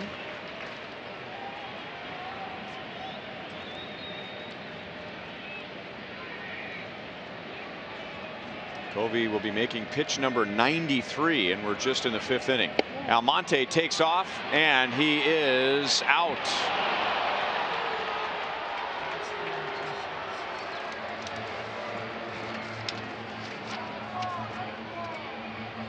Dale Swaim will check in with Bill Duplessis, the Royals replay coordinator, just to make sure.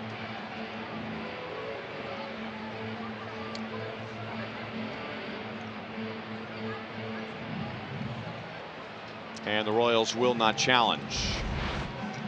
But they add a run with the back-to-back doubles from Perez and Soler.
Royals baseball on Fox Sports Kansas City is brought to you by Ram. Hurry in and get a great deal during the Ram Spring Sales Event. And by Steel Outdoor Power Equipment.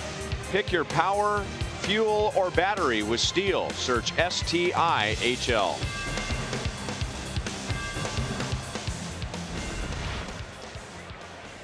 Eric Skoglund gave up a home run to Tim Anderson to begin the game, and it would be very easy to think, here we go again with the way the White Sox have been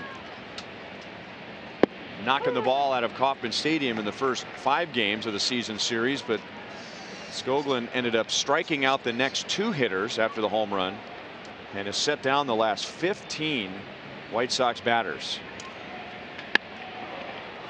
So that snaps the string.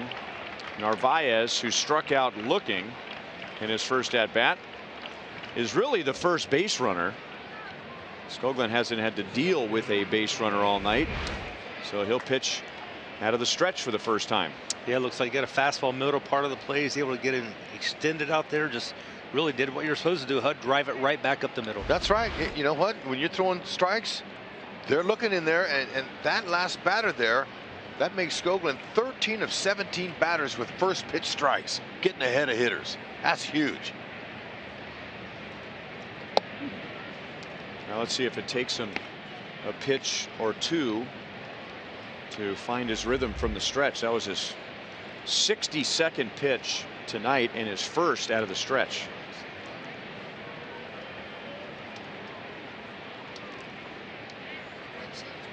Engel lined out to center field in the 3rd inning.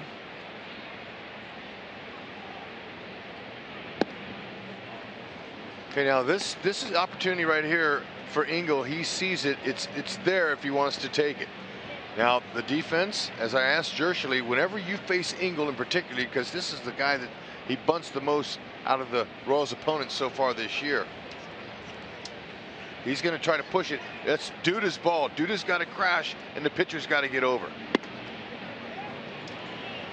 But if he pushes it far enough, see Whitley, he's supposed to be on that other side of the bag. If he pushes it hard enough, it'll be a no contest. He'll be able to walk into first and get the runner over. So Duda's cheating a little bit coming off of that base. 3-1. You know, a couple of things I've noticed about Skoglund this inning compared to earlier. Think of how quick he was working until he got into the stretch and really slowed things down. Now he's 3-1, you know, against the batter, and we've seen that with him during some of his previous starts this year. He would have struggles early, he would get on a roll, then that 5th or 6th inning would come around and he started to struggle when he get guys on base.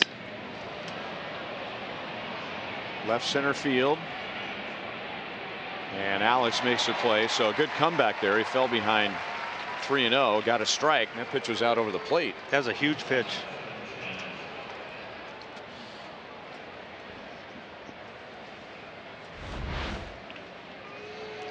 Got a lead, you got to throw a strike. He does. It's a very hittable pitch. He just missed it. Got away with one. That was a great replay of a hitter just burying his eyes on the point of contact, because the ball had been launched off the bat, but his eyes were still fixated where the bat hit the ball. See the ball hit the bat. Anderson homered to left, and in doing so was yelling as he was running around the bases. The Royals were not happy about that. Now he chops it out to short, and double play. Thanks, Monty. You bet. Eric Skoglund has 5 scoreless innings after that home run in the first.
Folks, create your moments you'll never forget with the Royals Memories program. Download the MLB Ballpark app now to choose from several options that give you exclusive behind-the-scenes experiences. Don't miss your opportunity to take your photo on the field dressed in your Sunday best on May 6th as we salute the Negro Leagues. See full list of experiences on the Ballpark app on your mobile device.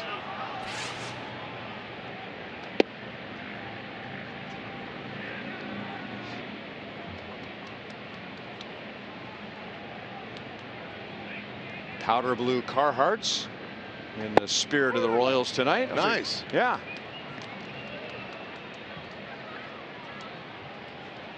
Alex got 3 bonus pitches last inning, and I call those bonus pitches when the guy out there gets thrown out for the 3rd out.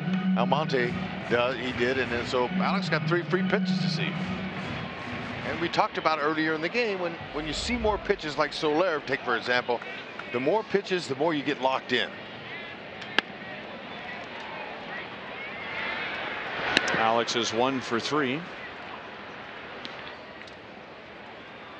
Our Sonic Slam inning contestant is Doreen Wallmeyer from Wamego. If the Royals hit a home run out of the park in this inning, Doreen will win $600. If the Royals hit a grand slam out of the park, Doreen wins $25 grand from Sonic and the Royals.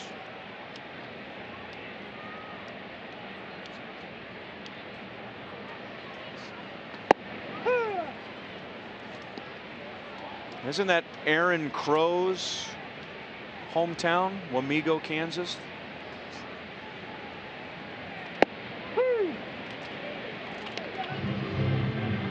Oh, and 2 on Chesler Cuthbert. He is grounded out to 3rd twice.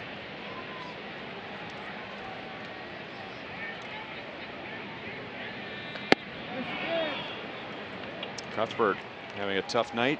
He is 0 for 3, and that's Covey's 3rd strikeout. And Wamego right in between Topeka and Manhattan.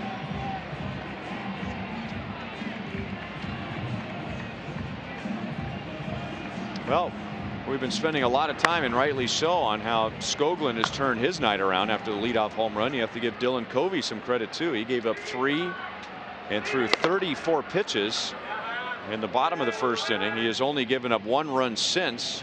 This is pitch 101, and he's 1 out away from getting through 6 innings.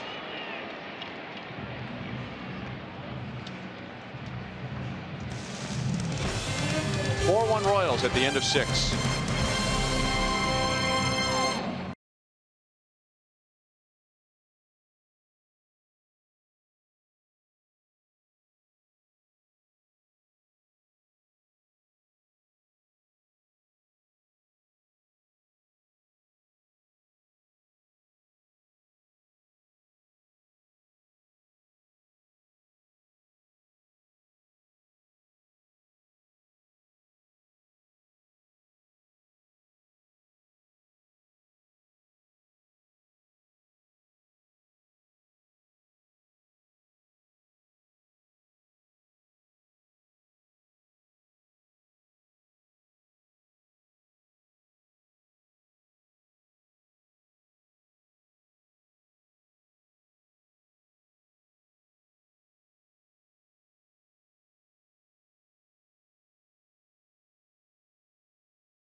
Pizza Ranch pitching line for Eric Skoglund. 1 run, 2 hits in 6 innings, and a career high 7 strikeouts. And that run was against the first batter he faced tonight when Tim Anderson homered. And then Skoglund has set down 17 of the last 18.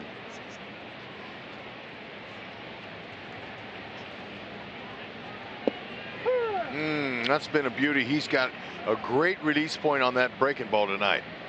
Good timing. Good touch. It's a field pitch.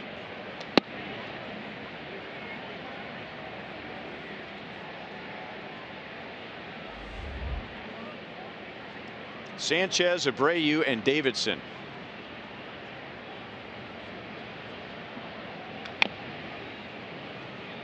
Wamego, Kansas rang a bell for me. Aaron Crow is from Wakarusa. And we visited his elementary school on a caravan years and years ago. Travis Metcalf, who played at KU and I think played with the Rangers big league level and spent a little time in the Royals farm system. He is from Wamego. Okay. And now Skoglund has struck out 8.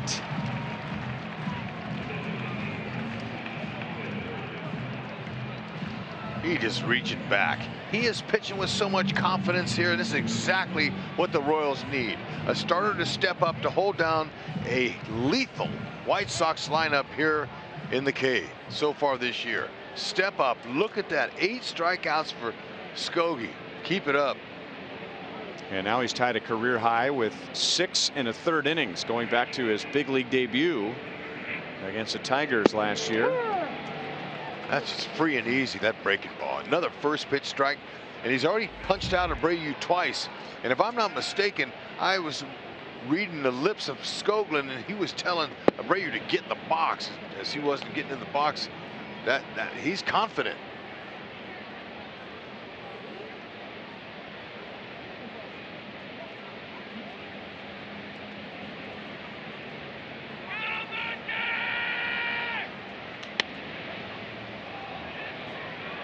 Could he put a hat trick on Abreu?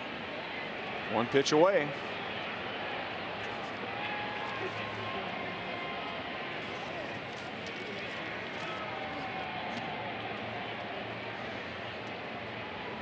Skoglund has only faced 2 batters all night out of the stretch. He'll take a ground ball out to Escobar. Okay, 2 down.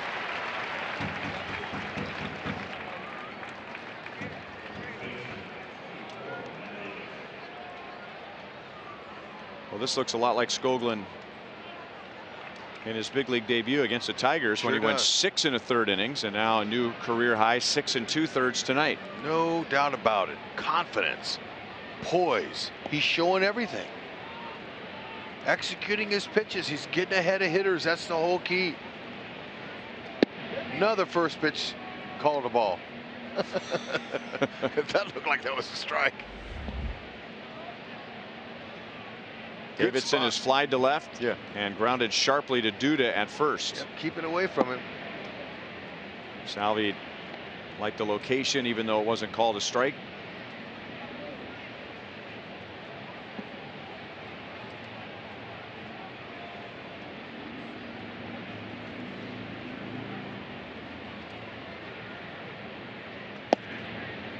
Three and 0. And now they move around in the Royals bullpen, although Skoglund is at 80 pitches. 80 pitches with 2 down in the 7th inning. That's excellent. Better believe it is. He wants his hitter. He wants to get back in the count right here. And this is the hottest hitter on the planet here at the K.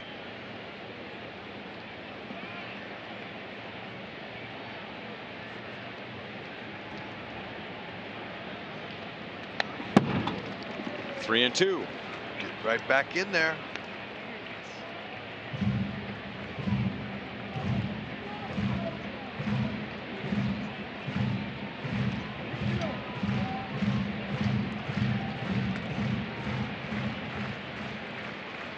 Slugger helping him out here.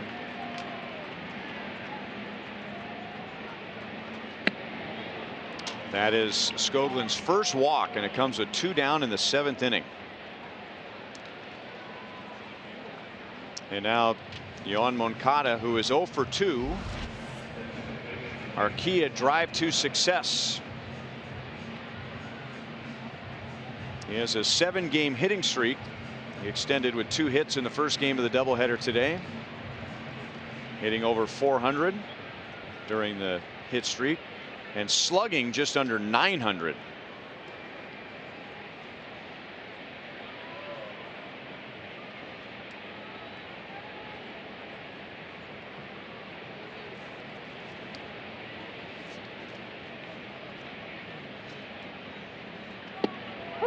Good pitch over the inside corner.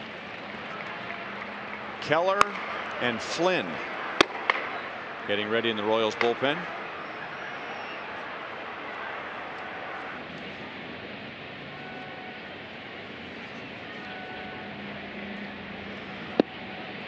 Little bit inside.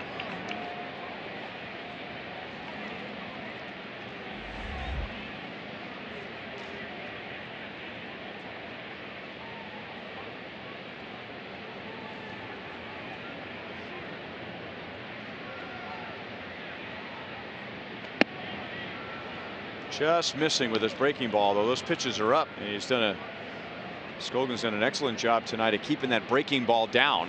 So even though the pitch count isn't very high, 86, that's one of the signs that maybe a pitcher is starting to tire when those breaking balls are staying up.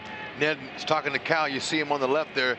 You'd like to see him get through this inning here. Get this last out. 2-2.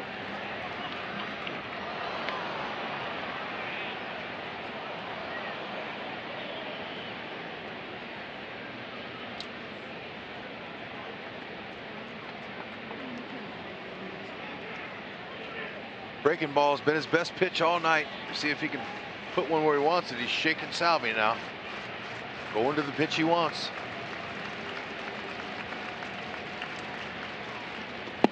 Got him, and showing some emotion as Skoglund adds to his career high with 9 strikeouts tonight and a career high 7 innings.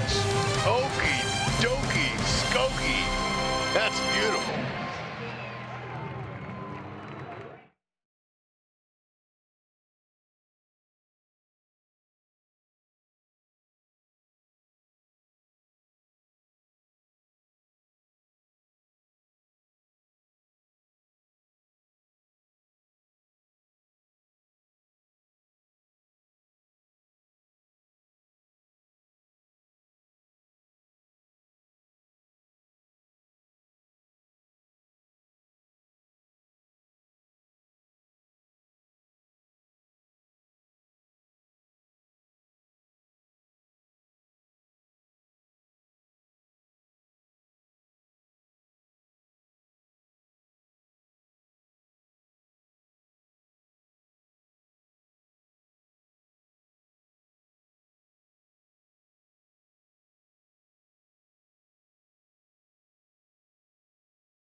A home run to the first man he faced, and he's come back with 6 scoreless innings after that and a career high 9 strikeouts. 7 of those on this breaker. It's a beauty. That curveball is working tonight.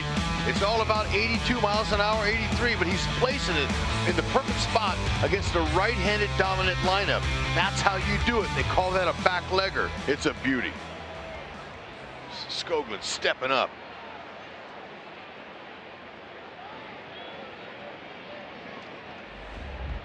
Doesn't look like he's been told his evening is over yet. They're still working in the Royals bullpen, and the White Sox have their 6, 7, and 8 hitters coming up in the 8th. Yeah, he's looking like he's still in that focus. Juan Minaya is a Chevy call to the bullpen for Chicago. And while he wasn't nearly as impressive as Eric Skoglund has been tonight, Dylan Covey in his first start of the year bounced back nicely after giving up 3 runs in the first inning.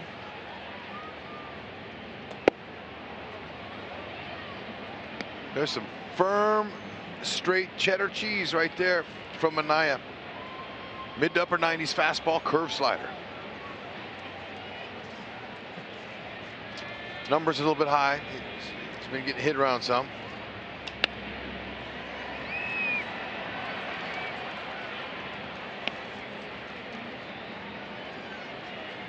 Merrifield is flied to right, grounded to short, and struck out. Minaya just has an inning pitch before he coming in here, so yeah, you can ignore those numbers. He's got a good arm.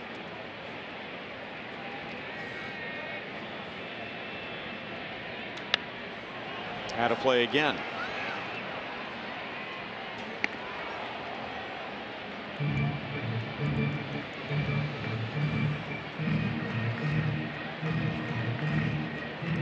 The Royals scored 3 in the first inning.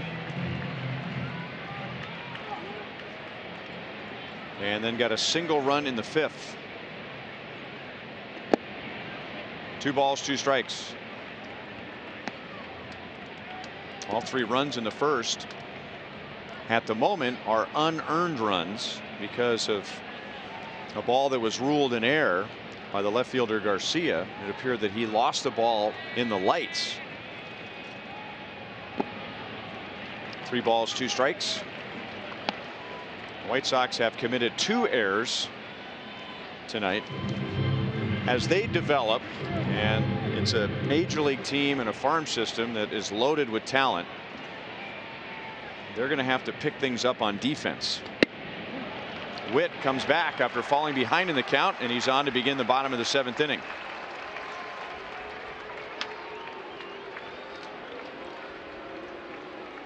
And now it's time for our sprint trivia question. If you saw Game 1 of our doubleheader today, Daniel Palka, who was just called up a few days ago, had a heck of a game. He went 4 for 5. He got his first big league hit, his 2nd, 3rd, and 4th big league hits. Got his first home run and was a triple shy of hitting for the cycle. Who's the most recent Royals rookie to record 4 hits in a game?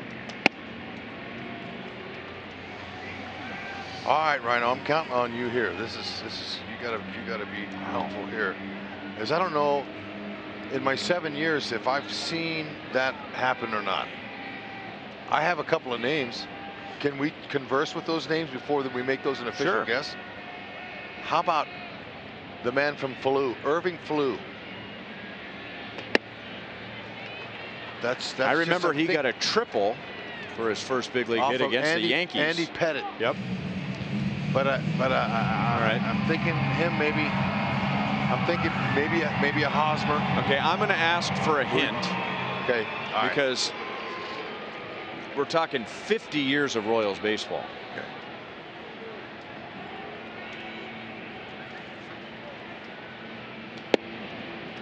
All right. Did I see it? Okay, they're not. Okay. They're not budging on that. That's right. Go ahead, you win. Take the point. Is it Irving Falou? It is not Irving Falou.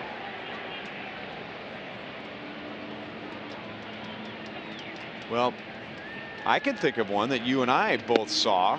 Moustakas takes a walk, back-to-back walks for the Royals in the bottom of the 7th inning. You and I both saw one. We were broadcasting for different teams at the time. Mark Quinn. Now, he hit 2 home runs in his debut. I'm not sure he got 4 hits. I remember that. That was at the Big A. Or was that here? It was here. Okay. It was at the Big K, but not the Big A. All right, thank you.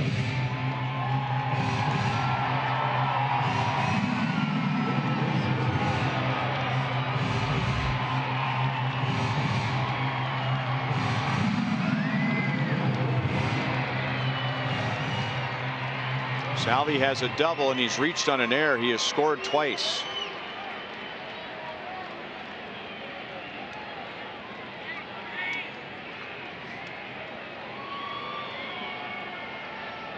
Salvi's looking for that straight one. I don't know if they'll give it to him first pitch or not.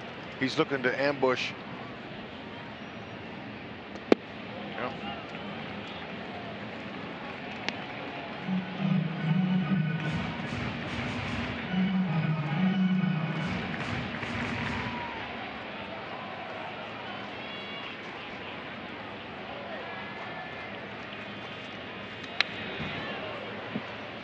One ball, one strike.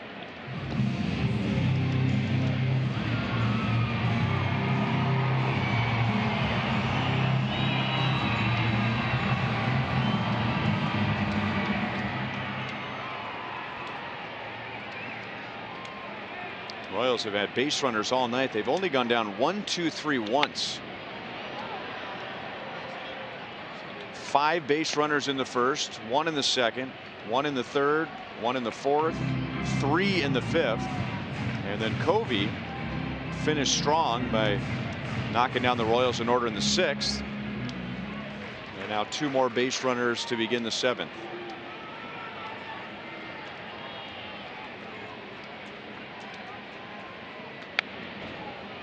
Narvaez wanted that pitch higher than that, and Salvi went down to a knee after that swing.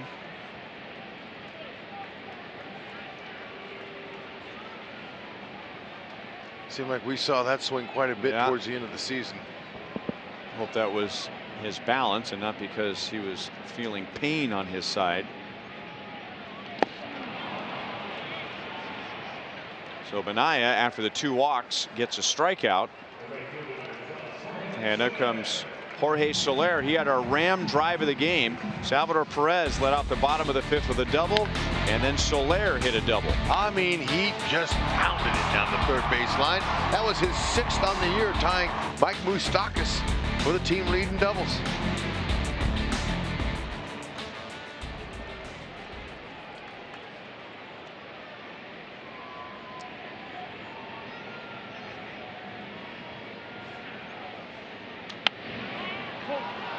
That'll be out of play.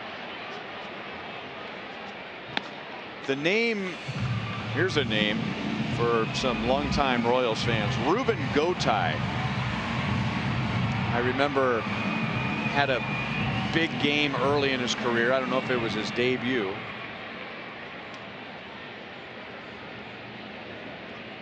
I've heard of the name.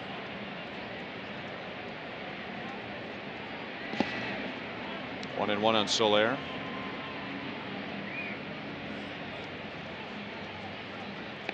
So we haven't had enough. Oh, we have had one. Yeah, we have one strike. Irving Falou. Okay, sorry, that was my guess.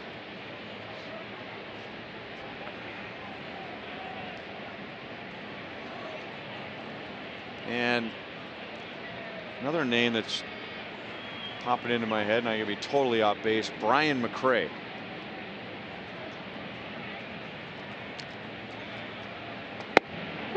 One ball, 2 strikes. I know you're looking at me. Yeah.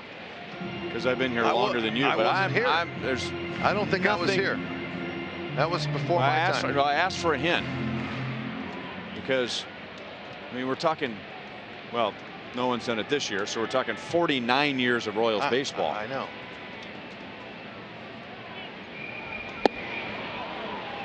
Merrifield takes third on a strikeout of Soler. Moustakas stays put at first base, and now there's first and third with 2 down.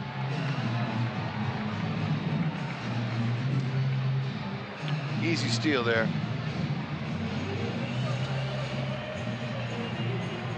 Number 3 for Merrifield. Might have distracted Soler on the swing. It's all right. As wild as Benaya's been, could bounce a run home here.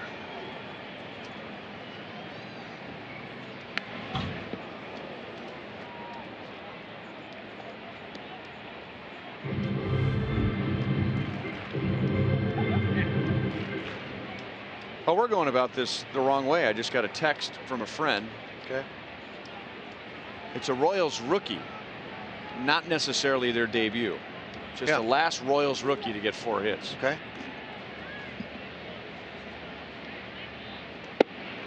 I kept thinking about debut. That's what was throwing me off. I don't remember a rookie having 4 hits in a debut. All right, the last Royals rookie to get 4 hits.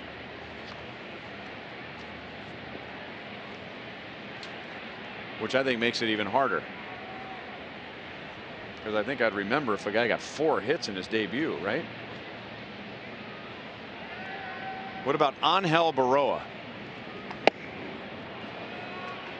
Okay, that's on HUD. HUD wrote Baroa down on a piece of paper, and he showed it to me 17 different times this I just inning. had a feeling it could be him.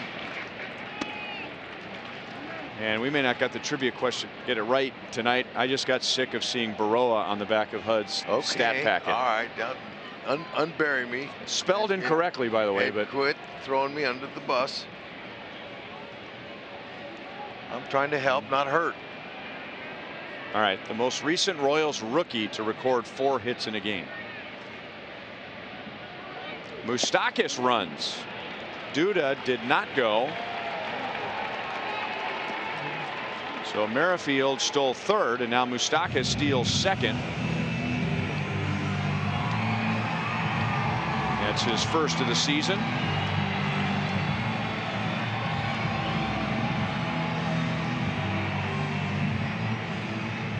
Mike Moustakas has a triple this year. He's got a stolen base. He has 6 infield hits. Who is that guy? Told you. This spring. Hit a mile in the air. And Anderson brings it down to end the inning. So a promising start with back-to-back walks. But the Royals are scoreless in the 7th.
Montgomery getting ready for the second post-game show. Monty, you've already covered Eric Skoglund and Willigan after the game, but is it possible Salvi fired this team up? Yeah, you never know what it's going to take to get a team going. Sometimes the manager gets tossed, sometimes the benches will clear. Maybe that's what it was tonight, but there's a lot more energy here, a lot of fire in this team tonight. No Angel Baroa talk, but we'll have plenty to discuss on Boulevard Royals Live. And HUD straight cheddar cheese, you can find that in Clintonville, Wisconsin. All right, Goldie, we know there's a lot of cheddar, a lot of humpback, a lot of all kinds of cheese there in Wisconsin, but we're hoping to see some from Keller right now as he comes in after Skoglund with an outstanding outing. Sponsored by Chevrolet. 3.12 ERA, 8 2/3 innings. He's got 4 strikeouts. He's got plenty of stuff on his fastball. Mid-90s, maybe a little bit more. Nice breaking ball, changeup.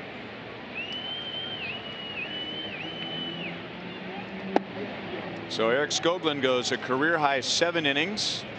He gives up 1 run on 2 hits and struck out a career-high 9. Keller's 2-0 with Garcia. Ned Yost used Keller earlier in this series in the 8th inning. That was in a 4-4 tie. Down and away, 3 balls, no strikes. That was last night in the 11 inning game, and Keller came on and faced the 2, 3, and 4 hitters and had a 1-2-3 inning.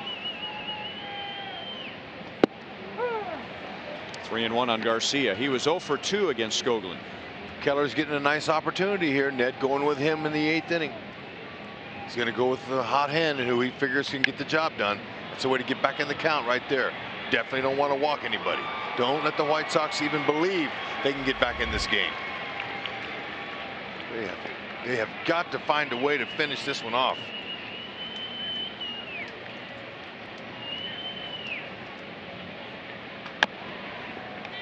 Tough play. And no play. Wouldn't you know it?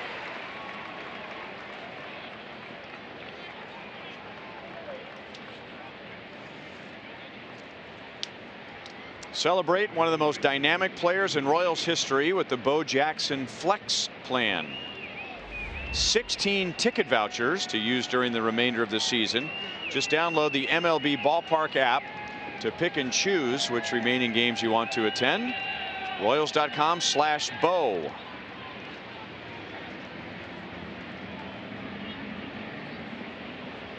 And now Keller will get Trace Thompson.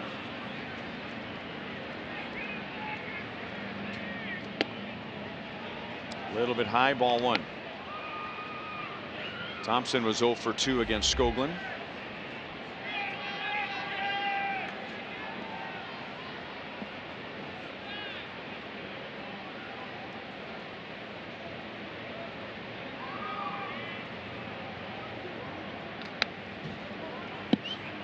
One and one. You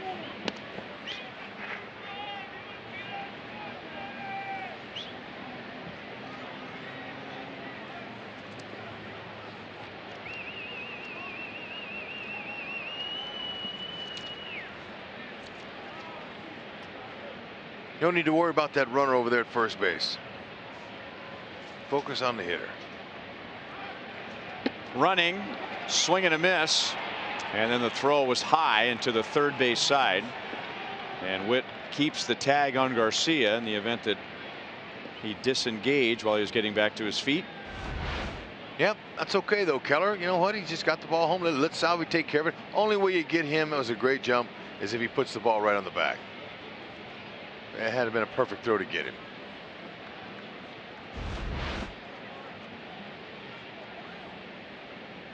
So a stolen base, but the count is 1-2 on Thompson. And that's a called third strike. So Keller kept his focus on the hitter and 1 down in the 8th inning. That's what you do. Runner can't go anywhere if you're punching out the batters. Here we go. That's another good breaking ball over the top. 88 on the black. Nice spot.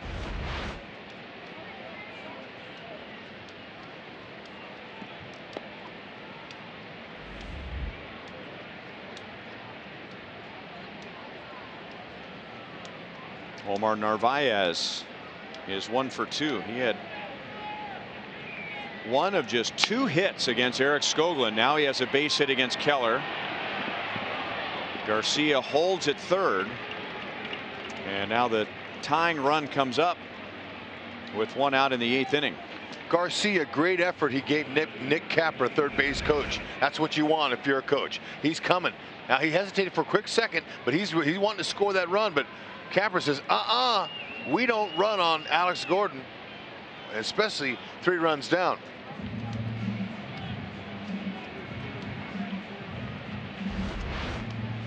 Joe McEwing is going to go to his bench.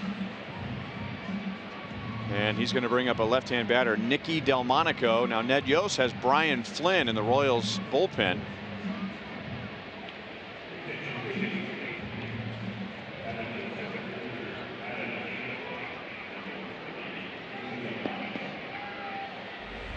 Delmonico has 1 home run.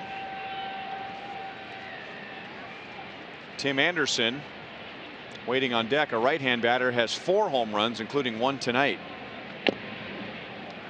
That got Salvi. Ouch.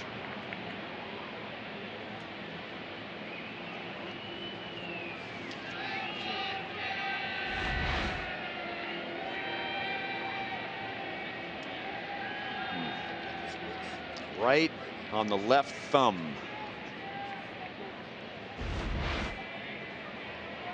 And he's still not ready to put his glove back on. Got a thumb guard, that'll help some.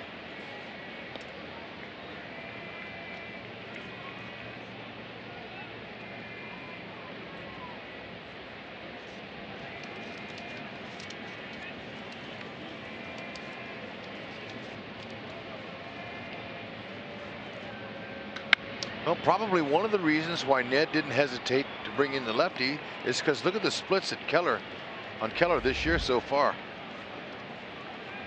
Lefty hadn't gotten a hit off of him, and that is in 12 at bats. 0 for 12. Entering tonight. Oh man, there's another one on his hand. And right where Salvi wanted it. Salvi gave him a high target.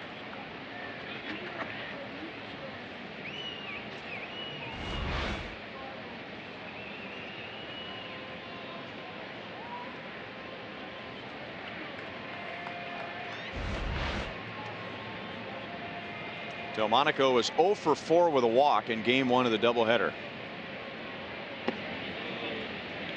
1-2.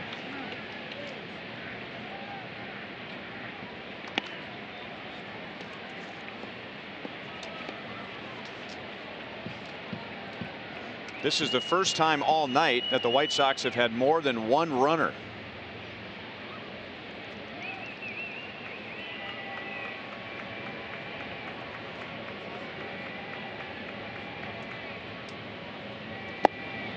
Two and two. Salvi says that's all right. That's where we want it. Keep it down and out of the strike zone, ahead in the count.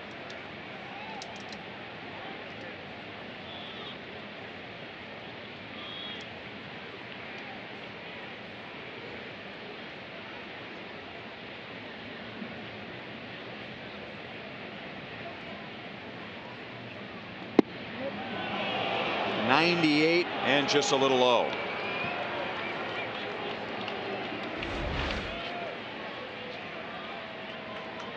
Good try. That's an excellent spot. Almost got it. Give Delmonico a little bit of credit for laying off of that.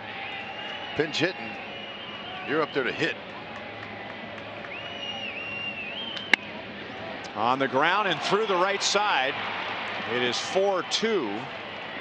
Narvaez stops at second base. Delmonico comes off the bench after falling behind 0-2. He gets it to 3-2 and drives in a run. This is an outstanding at bat. Another pitch that's out over the plate, but 3-2. He had to come in there with a strike and just pulled it by Whitley Merrifield. Good clutch pinch hit there.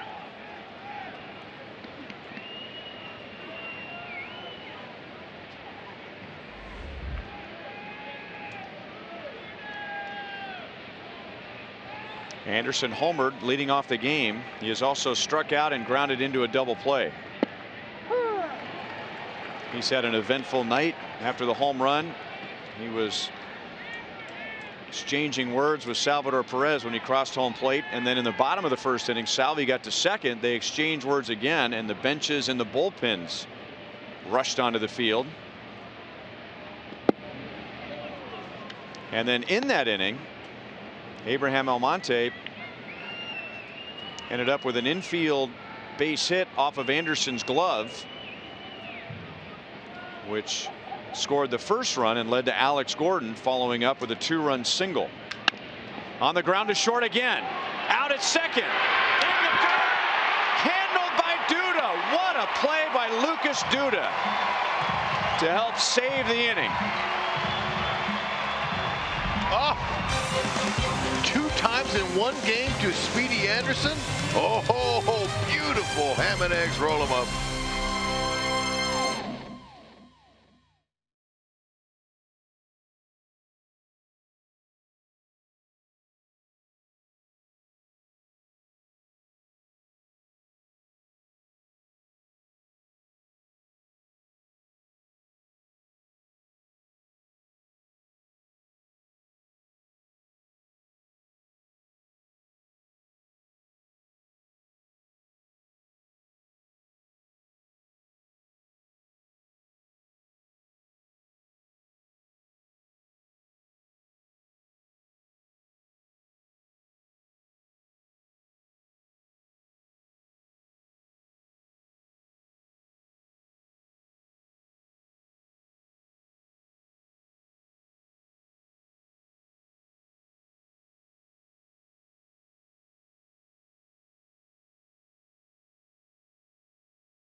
the second off the bat of Tim Anderson in the last 3 innings. Oh man, that 2-hopper was well done, but that pick by Duda, I mean, that could have easily gotten by him. Merrifield pulled the throw a little bit, but Lucas was able to keep his foot on the ground. Keller said, "Thank you." Oh, I needed that help. Delmonico stays in the game and left. Great pick up by Duda. More and more impressed all the time with Lucas Duda's footwork and his soft hands over there at first.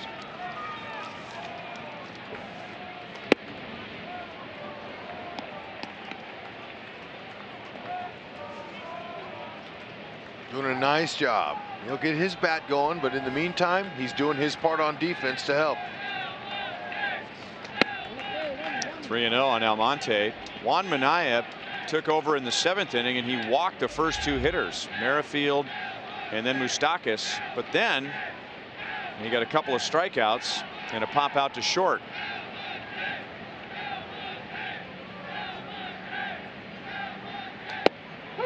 Three and one.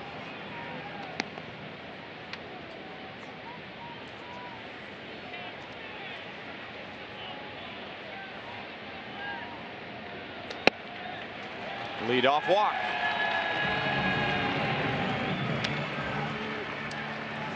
It's a whole new ball game with the RBI Baseball 18. RBI Baseball 18 delivers an all-new franchise mode and much more. RBI Baseball 18 is available now. Learn more at rbigame.com. Rated E for everyone.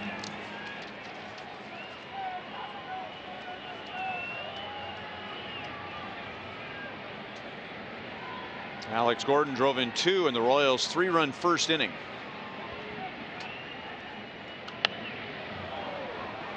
Would you like to make our final guess?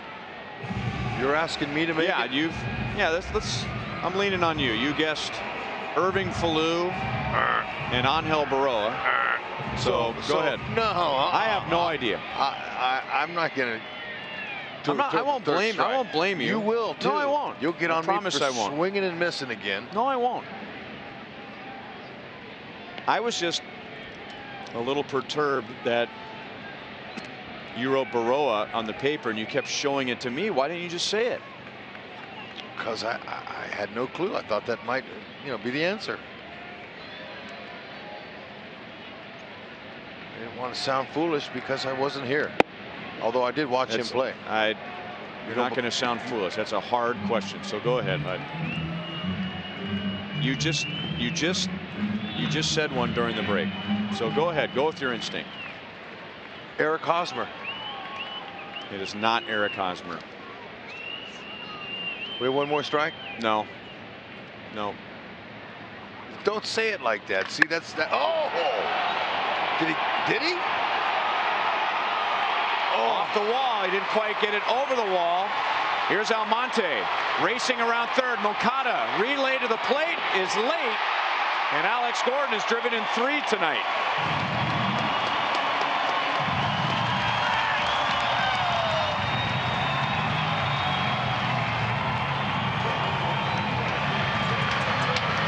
And the Royals get the run right back in the bottom of the 8th inning. Nice job. Way to go to get that on base with that walk and use the speed. Now, I thought he got it, but really that got in on him just a tad, but it sure was nice to see Alex get one up in the air, and it just hit the base of the fence.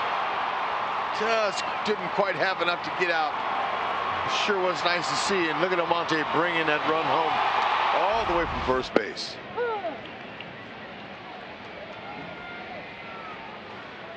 That's great to hear the crowd at the K cheer. All right.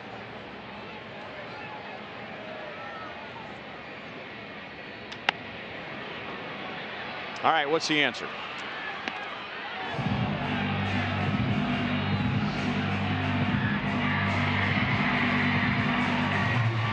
Christian Colon. We were here. Oh, man. I don't remember that.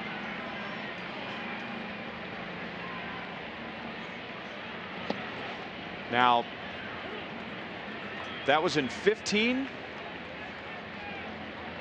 So that's a little bit of a trick question because he was called up in 14, or maybe even before that, but he still had rookie status at the end of 15. They are really slippery.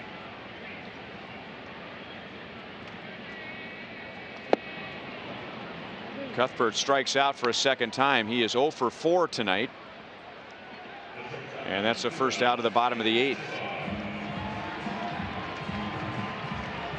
They're gaining, Hud, they're gaining. You need Fizz in here. He would have been all over that, wouldn't he? I don't know. He might remember, but he might have got tricked by their trickery as well.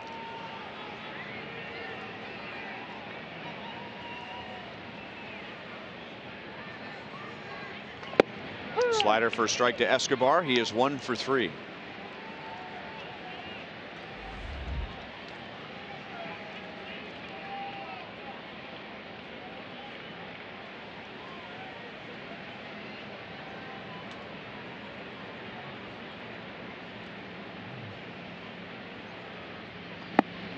Oh, 2 on Esky. When we were talking about Angel Barreau, and Joel made mention, Sam Abramson, our associate producer, dug up a great clip of Angel Barreau, who is so much fun to be around. American League Rookie of the Year in 03. Had you seen that clip before? It had been a long time. I almost fell out of my chair when I saw it. Too bad we couldn't show it to our fans. Well, because of music rights, we can't play you the song, but in between innings one night, Love Me Do was being played by the Beatles, and Angel, who's from the Dominican, was lip syncing Love Me Do to then hitting coach Jeff Pentland.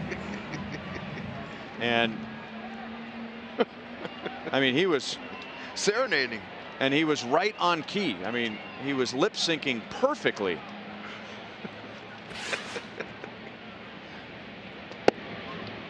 I mean, we got a kick out of that for years. Oh. I mean, here's a guy from the Dominican Republic who spoke English, but not great English. And he knew the Beatles. He had Love Me Do by the Beatles down lyric by lyric.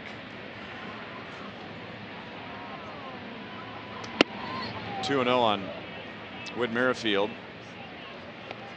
And the look on Jeff Pentland's face was like that was the 20th time that Angel had done that to him that season. Herrera is going to get Sanchez, Abreu, and Davidson in the 9th inning with at least a 3-run lead. And now it's 3-0 on Whit. Manaea has already walked 3. He was able to maneuver around back-to-back walks to begin the 7th inning. But then he walked Almonte to begin the 8th, and he was not able to work around that. Alex Gordon has doubled, giving the Royals a 5-2 lead. Take all the way here. And now he's walked 4.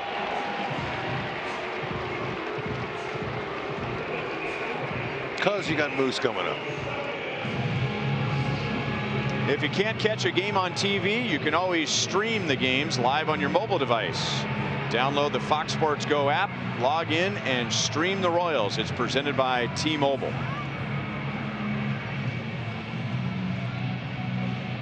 The Royals have Herrera ready to go in their bullpen. There is nobody warming up in the White Sox bullpen. This is all on Manaea. And he's going to get Mike Moustakas with 2 on and 2 out. Moustakas has already walked against Manaea. That was last inning. He singled and scored in the Royals' 3-run first. He's also reached on an error.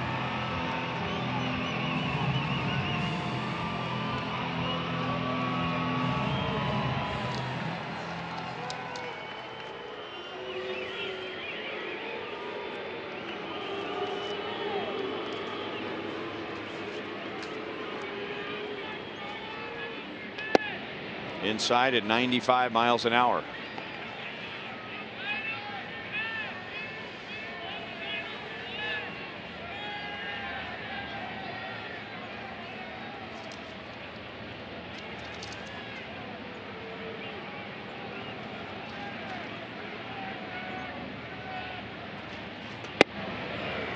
Inside again, 2-0. Moustakas has more home runs and RBIs against the White Sox than any other team.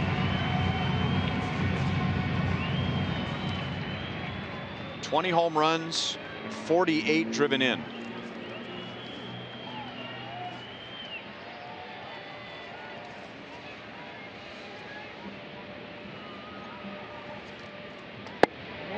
Taking all the way, 2-1.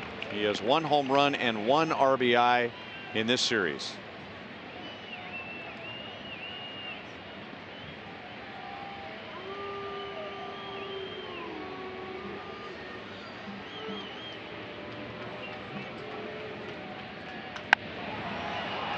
Popped up. And caught by Davidson. I don't know if anybody was calling for that. But Davidson takes charge, and that ends the inning. Alex Gordon has driven in 3 tonight, and Kelvin Herrera has a 5-2 lead to the 9th inning.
Brought to you by Sling TV.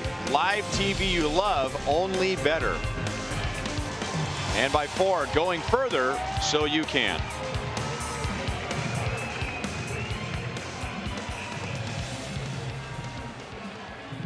(5-2) Royals to the top of the 9th inning. The Royals are trying to win for the first time against the White Sox this year. They're 0-5 against Chicago. They are also trying to snap a 10-game losing streak at home.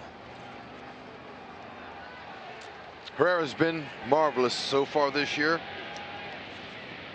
Really going after hitters with that hard fastball that bores in on righties. Slider, changeup combination. Hadn't used a lot of those. Maybe just when he needs to. Strike 1 on Sanchez. Eric Skoglund had a terrific night. He went 7 innings. He allowed 1 run, 2 hits. The 7 innings is a career high. So are his 9 strikeouts. It's 0-2 on Sanchez, and then Keller gave up 1 run in the 8th inning, but prevented a bigger inning when he got Tim Anderson to ground into an inning double play.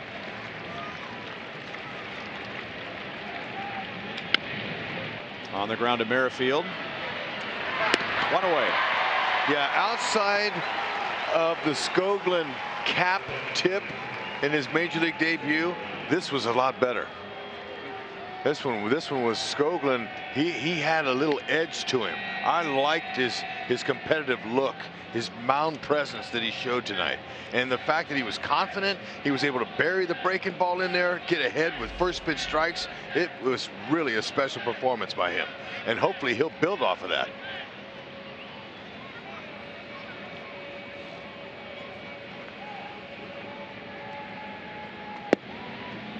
Outside on Abreu. Abreu is 0 for 3 in this game and 0 for 6 today. He has reached with a couple of walks.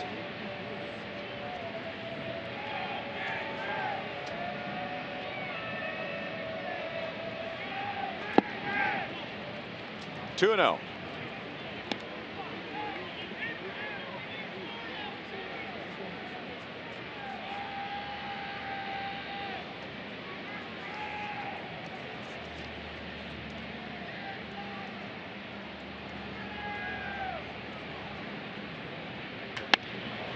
That's well hit. Deep right center field and off the wall.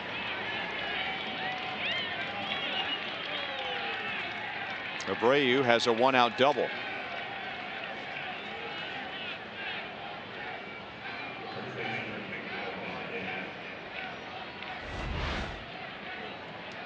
This is his third hit.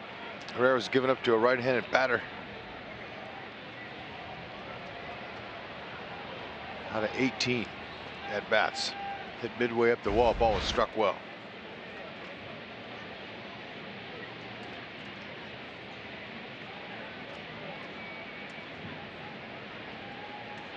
Even with that double, Herrera has retired 27 of the 32 hitters he has faced this year. And now Davidson, the best he has done in this game, has walked. Inside corner, strike one.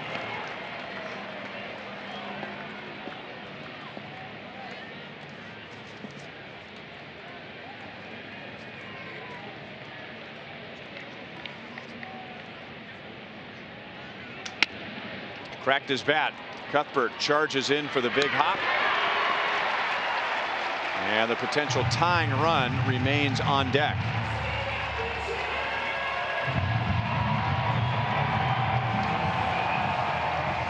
$16,070 are here tonight. Just under 17,000 were here for the first game of the doubleheader.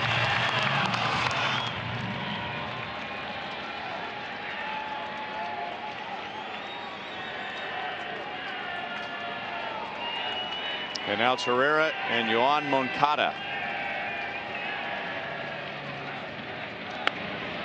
In on his hands. 0-1.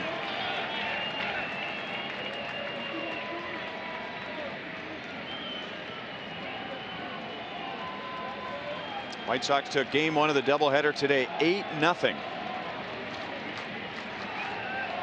They had 8 runs, 15 hits.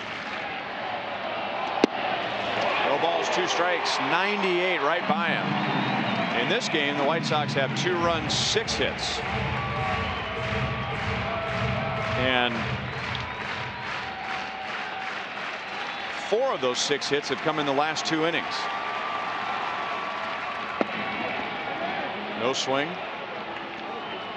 Change up at 90. Blessed with a great arm. He said it was inherited from his grandpa down to his dad onto him.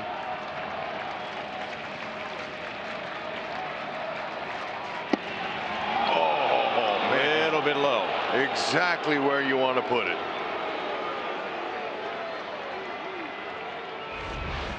That is perfect location. Especially to a left-hand batter who's typically, they're strong down and in. Exactly. And this batter in particular likes to swing the bat.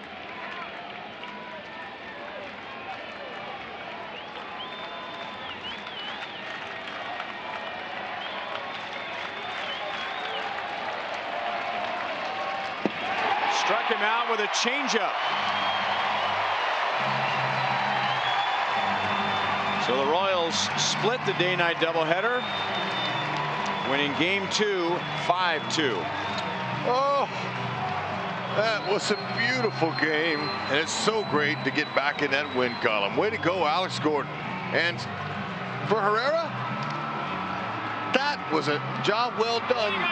So he earned a El Toro. Ole! That away, Kelvin.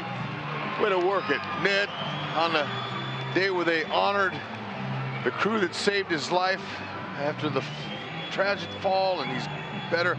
Nice win. Yeah, he'll take it. Something positive. Just the second win at home this year. Hopefully we'll see many, many more. Good game.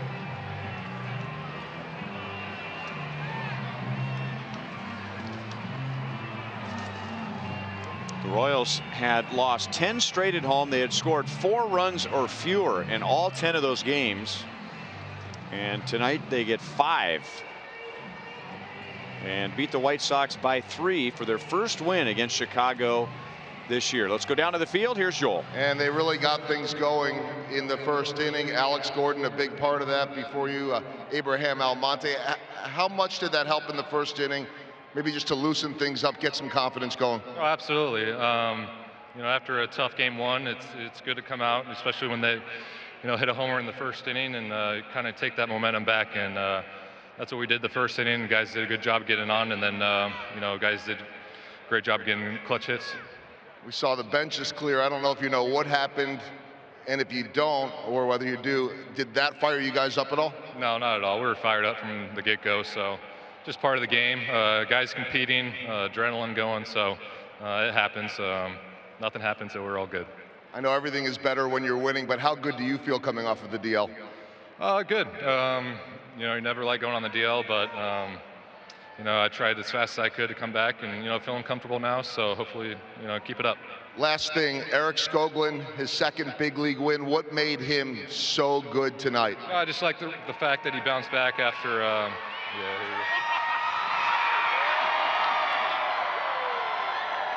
You knew it was. You know what?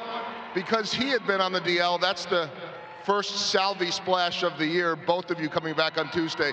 So I know the fans have been waiting a long time for that. But back to Skoglund. After the first batter, he kind of got locked in and was under control. I saw him get fired up a couple times. That's good to see from Skoglund, and it's always good to have Salvi back. So that pumps up the team a lot. So everything's good right now. Great job tonight. All right, thanks.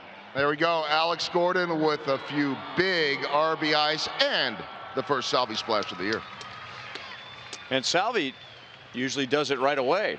So I don't know if he was getting Alex in a little false sense of security there, but it came late. Steve Stewart had Salvi interviewing him. Oh, on the Royals Radio Network. Yeah. Okay, so Joel had to extend that interview to allow Salvi to get the Gatorade jug. Final score, 5-2 Royals. We'll be right back.